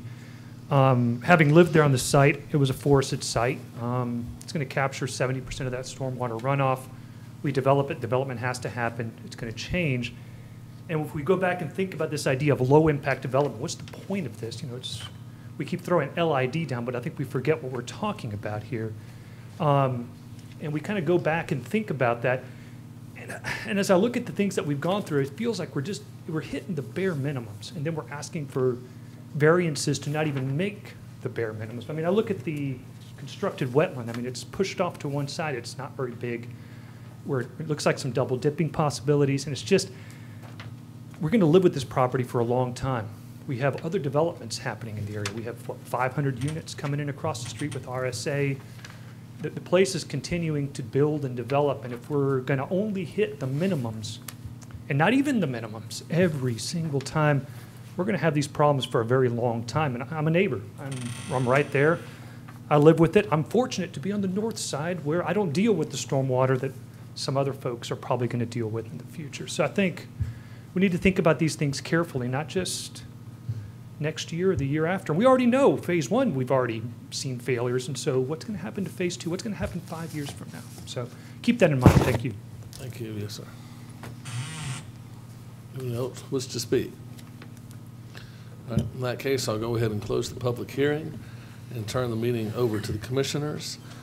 Tim, can you explain the sidewalk and how that will be able to be utilized by people, not just in the complex, but out of the complex, please? You mind if I just address a few of the other items that Sure. they brought up as well? I just made some notes. Not much, as I'm sure everybody is ready to get out of here. The first comment was about the 1.8-inch stormwater design. The 1.8 inches is purely for a water quality standpoint. That's what it's referred to as the first flush. The pipes and the tension areas and all that are sized by the federal IDF curves for this area. So, and in fact, y'all's 1.8 inches is the strictest of anywhere I've worked in. Most people's are 1 inch to 1.5 inch. So that's well above the norm. Regarding ADEM and multiple violations, ADEM did come to the site quite often because they were called every time we got a big rain. We did get one stop work order from ADEM. We actually had it fixed before we even got the paperwork for them. Other than that, we had 0 violations from them. We had 1 incident with ADEM through the entire project. The sidewalks is the next item I have. In phase one, we were not required to do sidewalks. Initially in phase two, we did not propose any sidewalks. 2 months ago, when we were here before this body, y'all requested that we wanted some sidewalks. We took another look at the regs and still don't believe that the MOP actually requires us to do sidewalks. Just similar to the green space, the requirement for sidewalks is in that same section. It does refer to the construction standard section of the regs where it tells you how thick sidewalks are and how wide they are, but not the actual requirement that you have to have them. In an effort to work with everybody, though, we kind of met in the middle and devised a plan that would provide the same functionality of putting sidewalks down the road, which means if somebody is coming down Battles Road and they want to get from there to the intersection or to our property line on the north section, they have a way to do that. Same with someone coming down Section Street, they have a way to get to the intersection as well as get to the east side of our property on Battles Road. So what we're proposing provides the same functionality as having sidewalks down the road would. And then lastly, to address the comment that was made that we're doing the bare minimum as far as design. As Buford stated, as stated in our drainage calculations, the water quality treatment volume we provided is almost 2 times what is required. So I would venture to say we're on the far side of that. We're almost double what's required. So I can't see how that would be interpreted as a bare minimum approach to the design. Can you also explain right now the drainage from phase one is really, it's necessary to have the phase two because isn't the phase one drainage, whether we did it right or wrong, it's not connected at this point, is it? Can you explain that? It is temporarily connected at this point. When phase one was designed, there wasn't a hard layout for phase two. Obviously, there's a lot of stormwater and offsite water that comes through our site. So in lieu of putting a 48 or 54-inch pipe in the ground that we might have to dig back up, we dug a ditch and a temporary riprap flume into the pond. Once phase two is completed, that ditch will be removed and it'll be piped from the end of the pipe at phase one all the way to the pond. Any other questions for the engineer? Yeah, in your opinion, Do you think the phasing of that stormwater installation is the cause? I mean, you're saying there weren't many issues with ADEM. We're hearing totally different planets here from different sides, and I'm looking at some of the photographs. Do you think all that turbidity was a result of the phasing of the stormwater system? If you want my honest answer, I think a lot of that turbidity was due to the rain we had last year, and we had same problems on other jobs, and this one, you just happen to have an outfall right by the street, and you happen to have 150 people driving by it every time it rains, looking and making phone calls that don't happen on other jobs. And I'm not saying it excuses it, but similarly, the staff can attest to this. Every time we got a notice of violation from the city, I went down to the city's detention pond down there on Section Street that drains all the water from downtown, a fully developed area, and it's just as dirty as the water coming off our site. And if nobody believes it, next time it rains 6 inches, go take a look at it. A 6 or 7 inch rain is going to create turbidity. It's just a fact of life. I don't care what BMPs you put in. I don't care if it's a 2 acre site. I don't care if it's a 50 acre site. If you get 6 inches of rain on a construction site, you're going to have turbid water.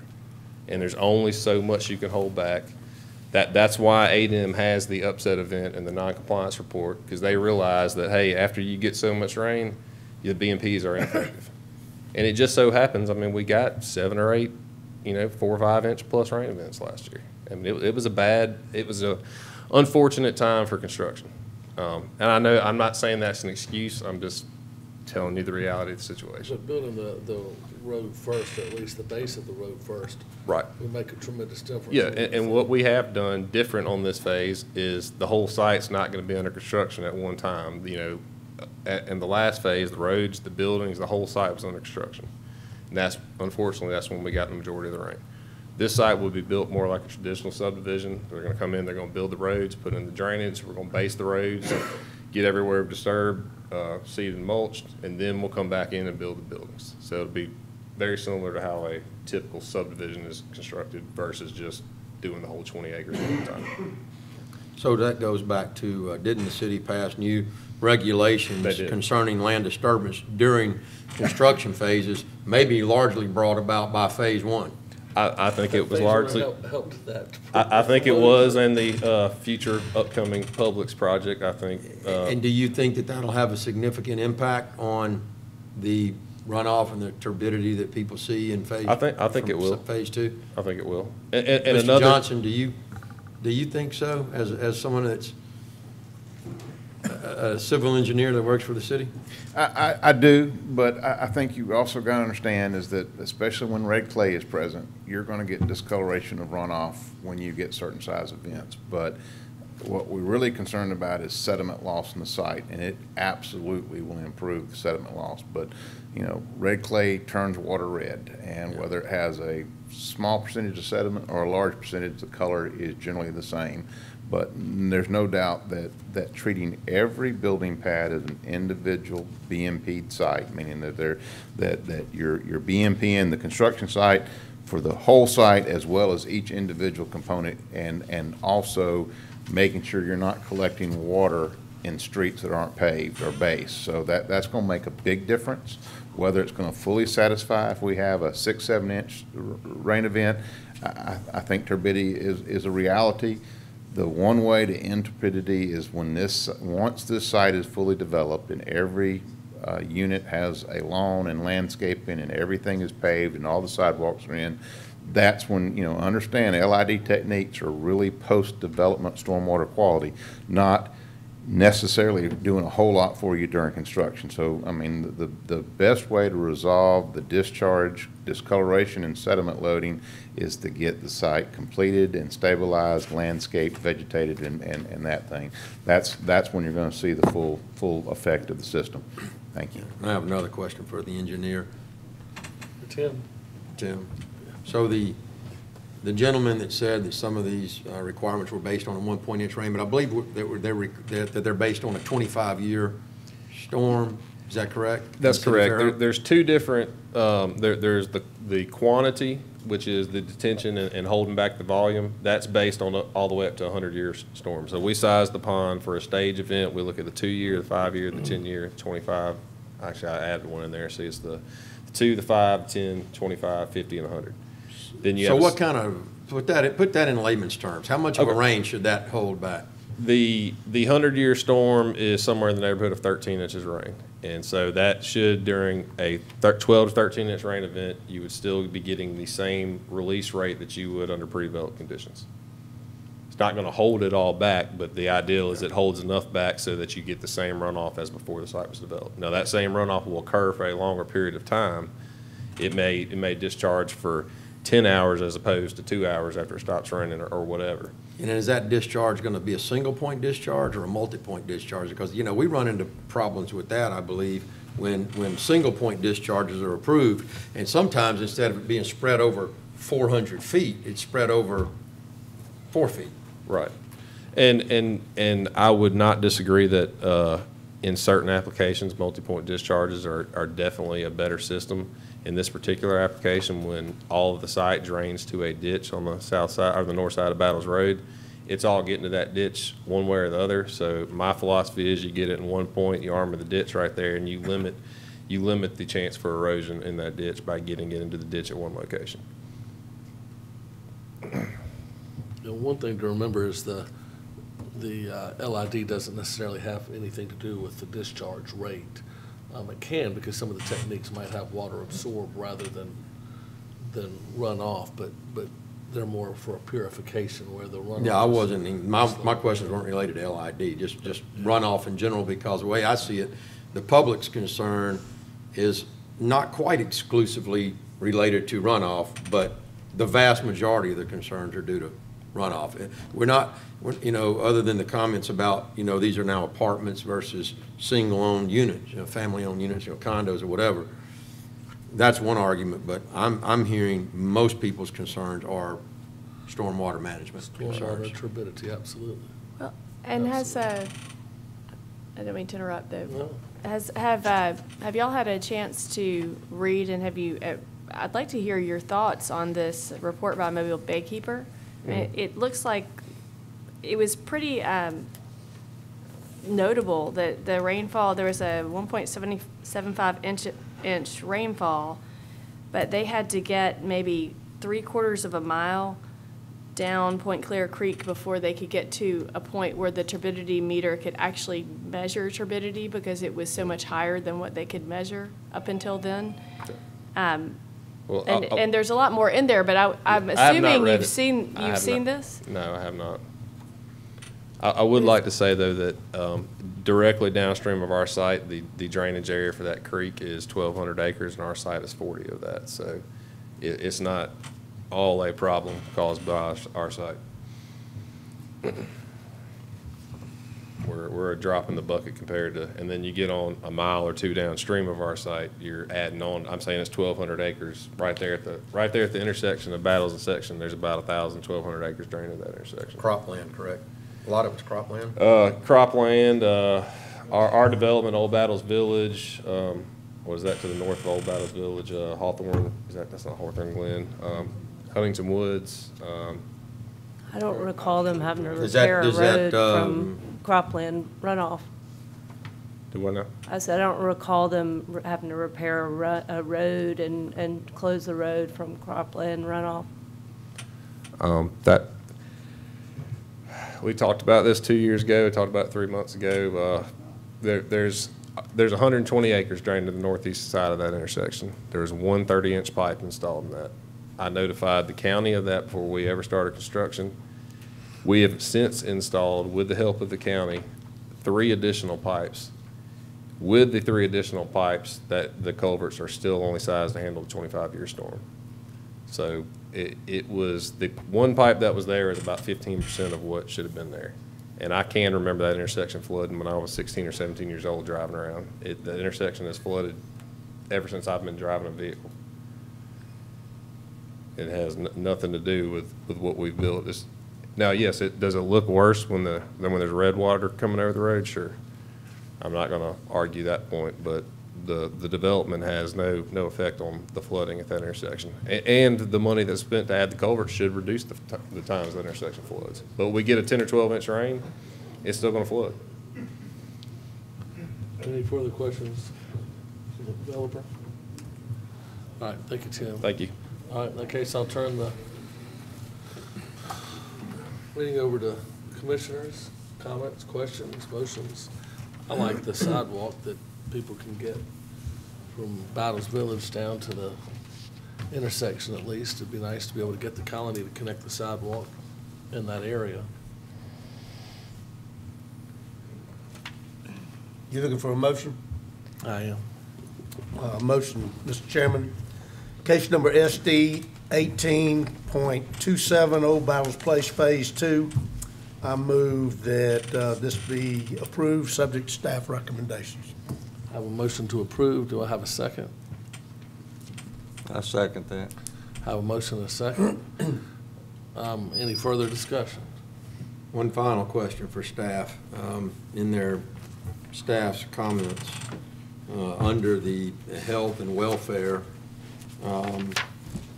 portion, there was a question there that could be a condition of denial. In fact, under approved standards, E, it says the proposed subdivision otherwise endangers the health, safety, welfare of property within the planning jurisdiction of the city. It says that we meet the regulations on that. Is that staff's recommendation? Yes, sir, this has been reviewed, meets our regulations, yes, sir. But in regards to health, safety, welfare, or property? Mr. Chairman, it meets our regulations as far as health, safety, and welfare. I think that's kind of a catch-all. That's sort of an ambiguous term. We look at it from the point does it meet our regulations. I don't think we're qualified to say is it going to meet the health, safety, and welfare. I assume that our regulations are based on health, safety, and welfare. And so if that's the case, then it meets our regulations, and I would say yes. I have a question. I would like to ask the Planning Commission what you think has changed since our last meeting that this was denied. What has changed? Well, besides sidewalks? I can say this, sidewalks have changed, number one. Number two, just because it was denied last meeting doesn't not necessarily mean to me that was a correct decision. It had a last meeting, it had a staff recommendation to approve. So to me, we either approve or we find a regulation that it does not meet. And when you deny it based on health, safety, or welfare, that's like saying in those flooding areas out west where you get a 30-foot wall of water pushing trees down, that if kids are playing out back, they get swept off by the water and killed. That, hey, that's not an appropriate location for that. We're here, we've got something zoned R5. The staff says it meets all regulations.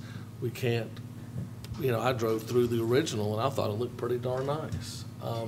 I think, there was a lot of problems. We did have a lot of rain. I don't totally agree with Tim, though. I thought that there was a little bit of arrogance in phase one that, I saw a lot of turbidity in half-inch rains, and, that bothered me. But when I look at it and put on my commissioner's hat, not, the hat of the person that drives by going to the colony every single day to work out, I say, well, what regulations is this not deny? Because this is more like a building permit. This is not like a rezoning, where we have to think and have a lot of say. If we deny it, we basically, to me, got to tell them before they come back in 2 months why we denied it as far as what they can change. It's not just, no, sorry, we don't want phase 2 there. They've got private property rights with an R5 zone piece of property to do what's within the regulations and the law to do. If somebody comes in to Eric Cortina's for a building permit on their lot, and Eric says, no, I don't think I want you to build there. And you say, well, what regulations am I violating? Nah, just, it's a couple doors down from my house, and, my kids play in that lot, and I just don't really want a house there. To use that example, though, what teeth do we have if somebody goes to Eric Cortina's and says, I want to build on half my lot, and sure, I'll follow regulations, and then they don't? And then, third parties measure turbidity and it doesn't. And then they don't admit, yes, we had a problem, and here's how we're going to fix it. They say there wasn't a problem, and we're going to do the same thing.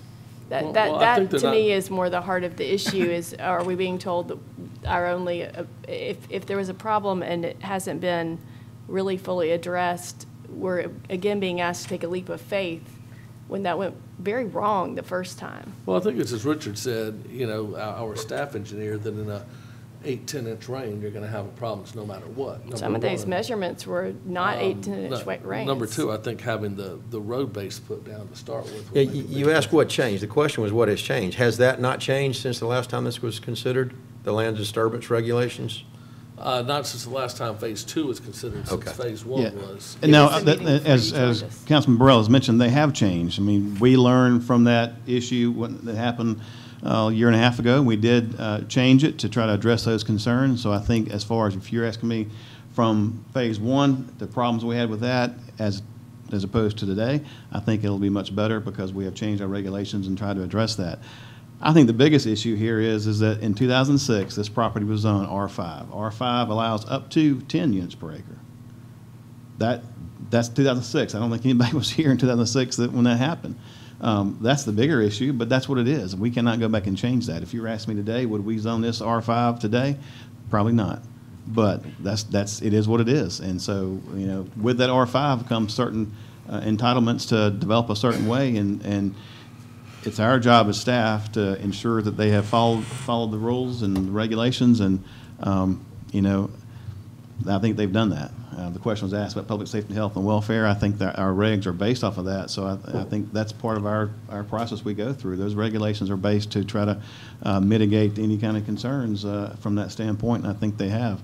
I know it's not popular. I know that people don't want it there, but in 2006, that is what it is, and so. From staff's perspective, we can't go back and undo that.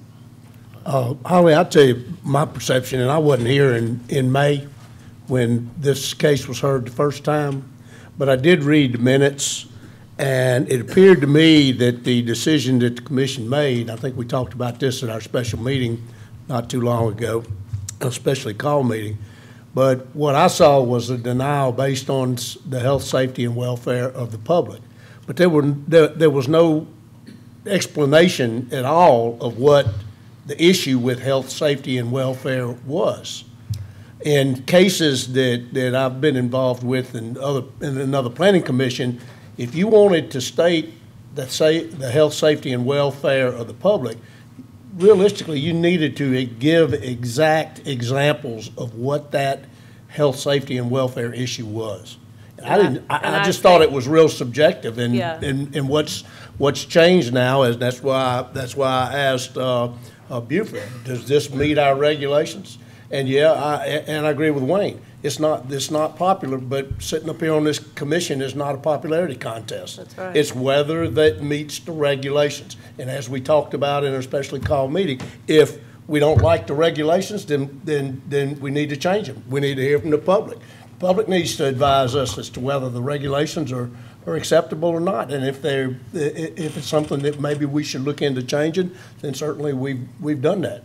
But yeah, and I will say, and I voted for it the first time. I mean, I wasn't necessarily against it then, but I've had the privilege of sitting in several meetings and the discussion of how can we change how the first phase was done so that we can minimize that impact in the second phase. I think there's been some progress made, and you know, I'm not perfect. I don't think anybody else here is. But if we can learn from our mistakes and try to do better, and then if we can be better from whatever we find in phase 2 that may be something we can improve, I think we need to keep improving. I think, Art, I'm sorry, and yeah, I would invite the public to participate, surely, and I think your voices have been heard, and I think that in the discussion of how to plan this project and get it done, I think we've made some progress there. I know it may not seem that way to everybody, but I think we have, and I think we'll try to continue to make progress. And I'll say this, but I do think that it's meeting the requirements, and I think that that's what we have an obligation to. That's, you know, if we change the requirements, then we'll be able to follow those change requirements next time, and I think that's the way it should be. And I'll say this, you know, I was here in 2006, and I can't say this was a slam dunk one way or the other, but we have to understand when we were making the decision then was it was unzoned. And some of the people in this meeting today actually spoke on behalf of it in that meeting. And when you look at the density, this density is lower than they could build on if this was zoned. And it could be, a lot worse than this. It could be a 30,000 square foot machine shop, or party venue that, like what my office is next door to, starts making noise at 6:30 in the mornings, noise until midnight. So it wasn't like the decision back when it was rezoned was, do you want this R1 rolling estates of 5-acre lots, or do you want, an apartment here? It was basically, we would like to do this with the property, and the density won't be any greater. It'd actually be less than what would be allowed on unzoned property. Half, to be exact. 4 versus 10 houses, something like that. So anyway, but I agree. I mean, I think if we deny it, we have to say a reason of why we're denying it, as in what they can change to have it come back. I think the health and welfare, if this had been some type of a plant where there was a lot of lead in the ground and you were worried about kids getting, lead poisoning or something like that, then you can point to a specific item. Well, my item's always been stormwater runoff. It's always been that. I've had an item. It wasn't like I just didn't have an item. We all clearly discussed that. It was these six techniques out of 10 in 21 locations seems less than minimal. It's concerning, and we've seen the results of it. So, and when I read stormwater standards, it doesn't match. But on the other hand, they're taking twice the solids out that our regulation requires.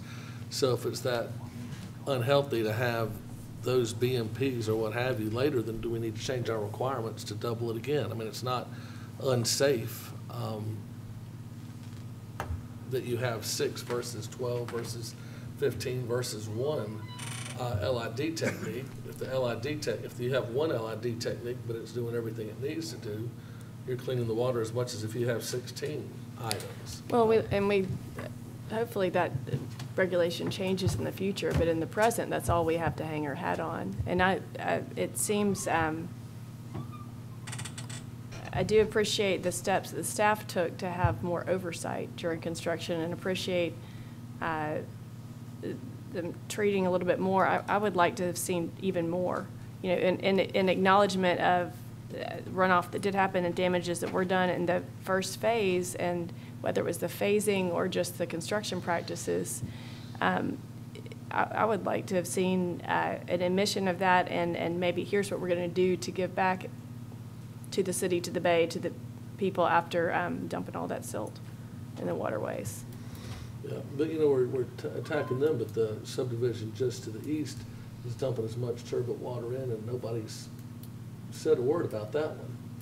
And you go by and look at that retention pond, the one to the east of theirs. I mean, I drive by there, twice a day, and that one's just as bad. But we're not going. Are they expanding? No, but we're not trying to shut them down or fine them or call an AIDM on them. Oh yeah, you're right. It sure is on the back side of it, not on that side. But yeah, you're right. Anyway, any further discussion? In that case, all in favor say aye. Aye. Any opposed say nay. Nay.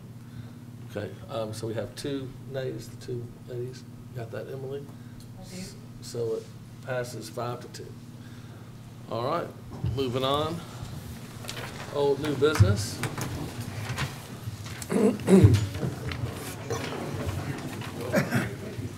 Talk fast.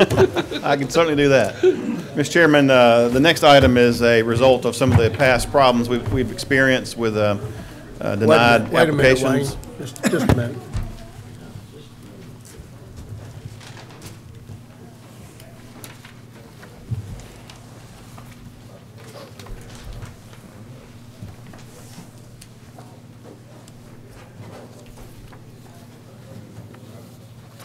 Right now? Okay. Mr. Chairman, the next item is sort of a result of some issues we've experienced in the past few months with denied applications. The amendment that has been drafted, just a proposal to the Planning Commission, would allow someone to resubmit if they are addressing the concerns that were expressed by the Planning Commission in that denial. It's as simple as that. If they are addressing that, then they can resubmit. As you know, that when you're denied, you can't resubmit anything for 6 months. This would be one alternative that would be allowed within the 6 months. Again, it would be purely to address any concerns or comments of which the application was denied on.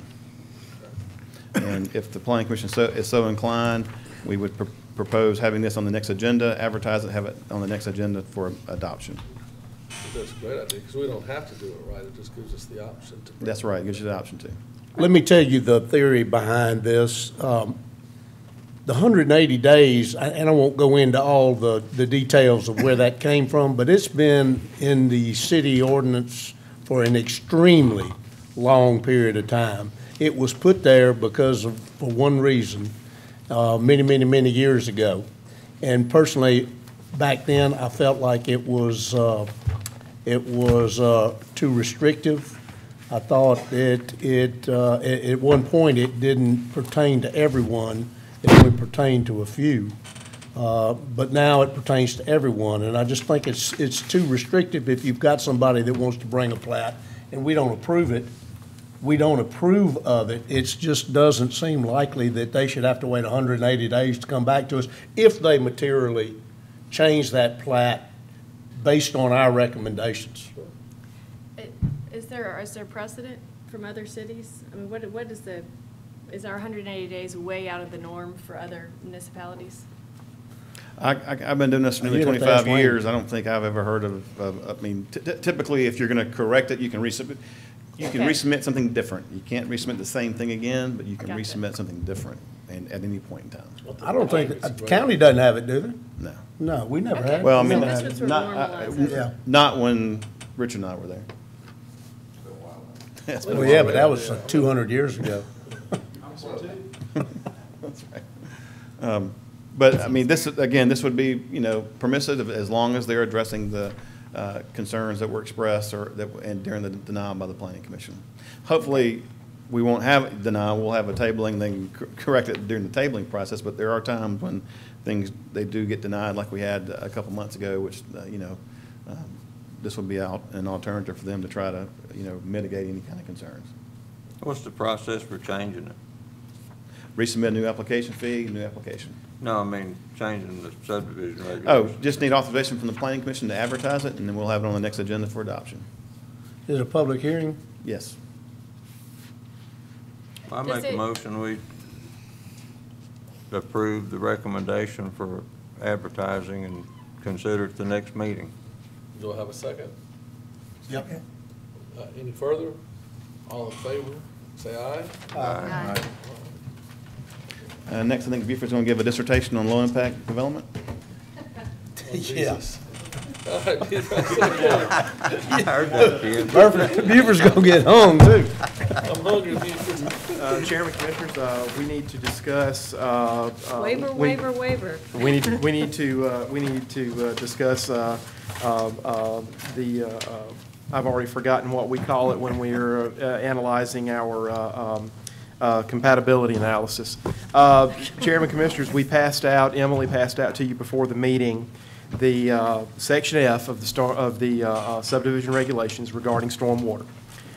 This is for your review. The changes are in two forms. If it is additional wording, it is in underlined form. If it is to be deleted, it is in strike-through. The most prominent change, proposed change, is at the bottom of page 64, and the top of page 65, and then the bottom of page 69. We are considering and contemplating having a work session prior to the next Planning Commission meeting to discuss just this item. And what this item involves is, again, the requirement for 10 LID techniques. In summary, the change would be to remove the requirement for 10 and add the following statement. The intent of the requirement for use of LID techniques is that the development shall implement as many LID techniques as practical and appropriate for the development. Plans and calculations shall show the efficacy of each LID technique, include a quantitative analysis of their performance with reference to the plans and so forth. Also adding a reference to the Alabama LID handbook that I referenced several times tonight.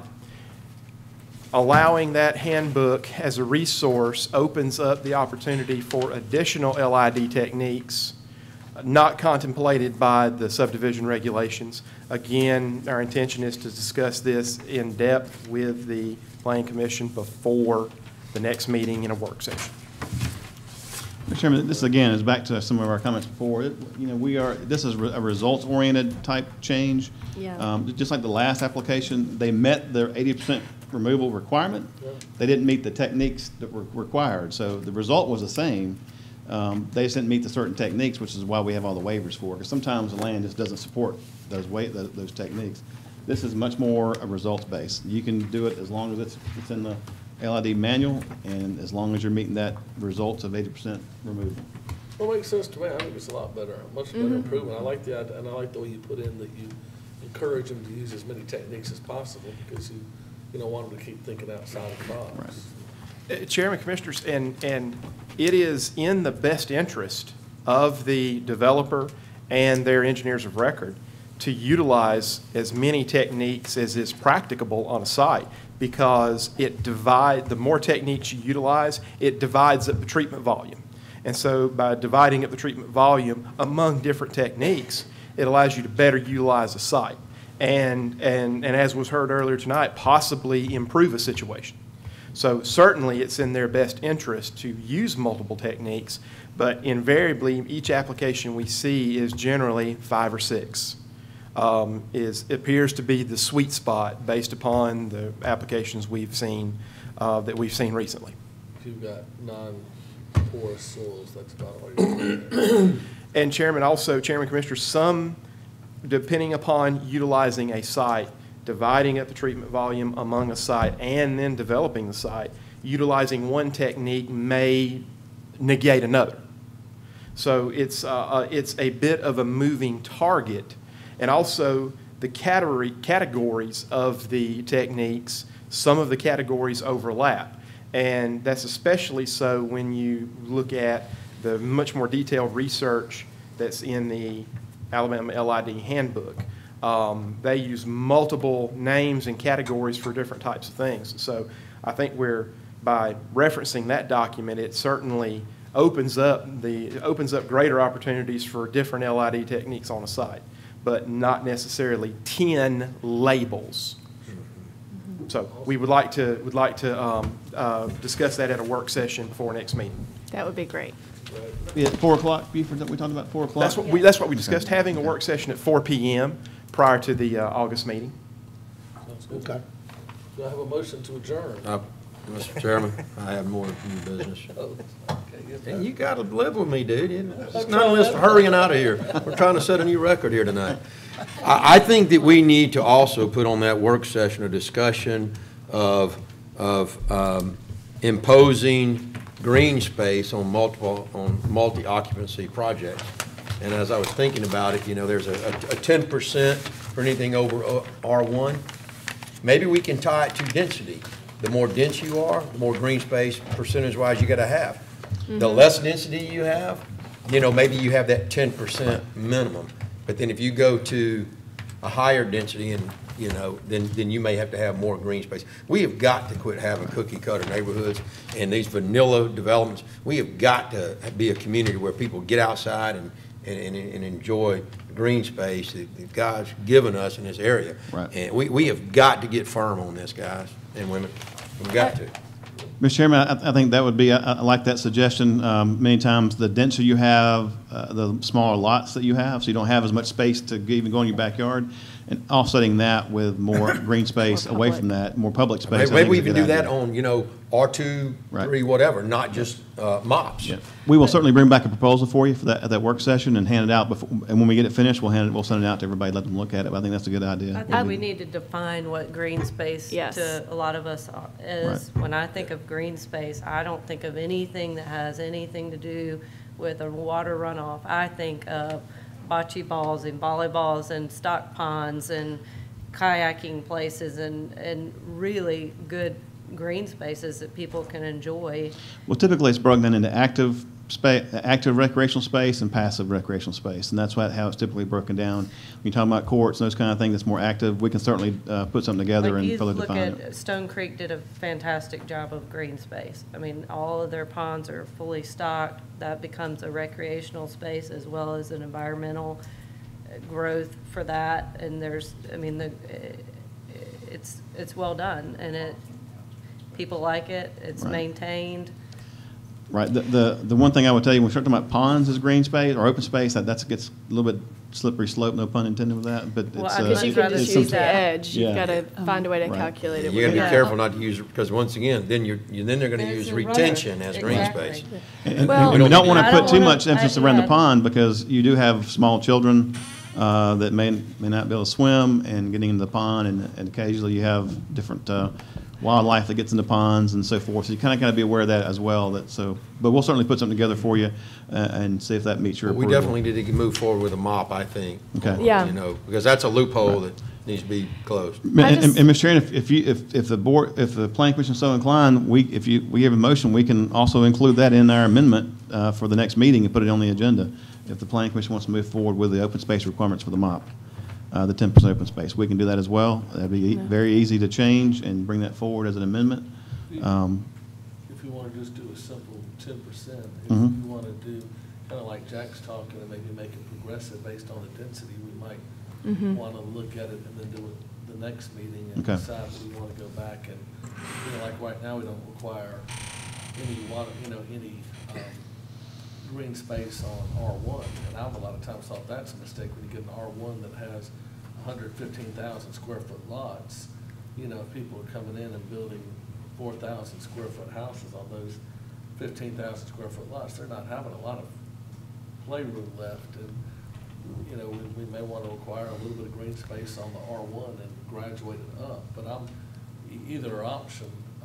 I think we probably ought to have a work session, or at least discuss it at a work session, to Agreed. get some basis, and it may be something we have to massage a little bit later, but yeah, it'd be nice to say, anything that's applied for after, say, the next meeting, that's a minimum 10%, but I think with a very short discussion, we could come up with some other ideas I'd to like be to progressive. fold another layer into it. I mean, just to add on to what both of you have said, that we're talking about green space for stormwater, for human use, passive and active recreation, but it's also important for biodiversity. And we're one of the world's biodiversity hotspots.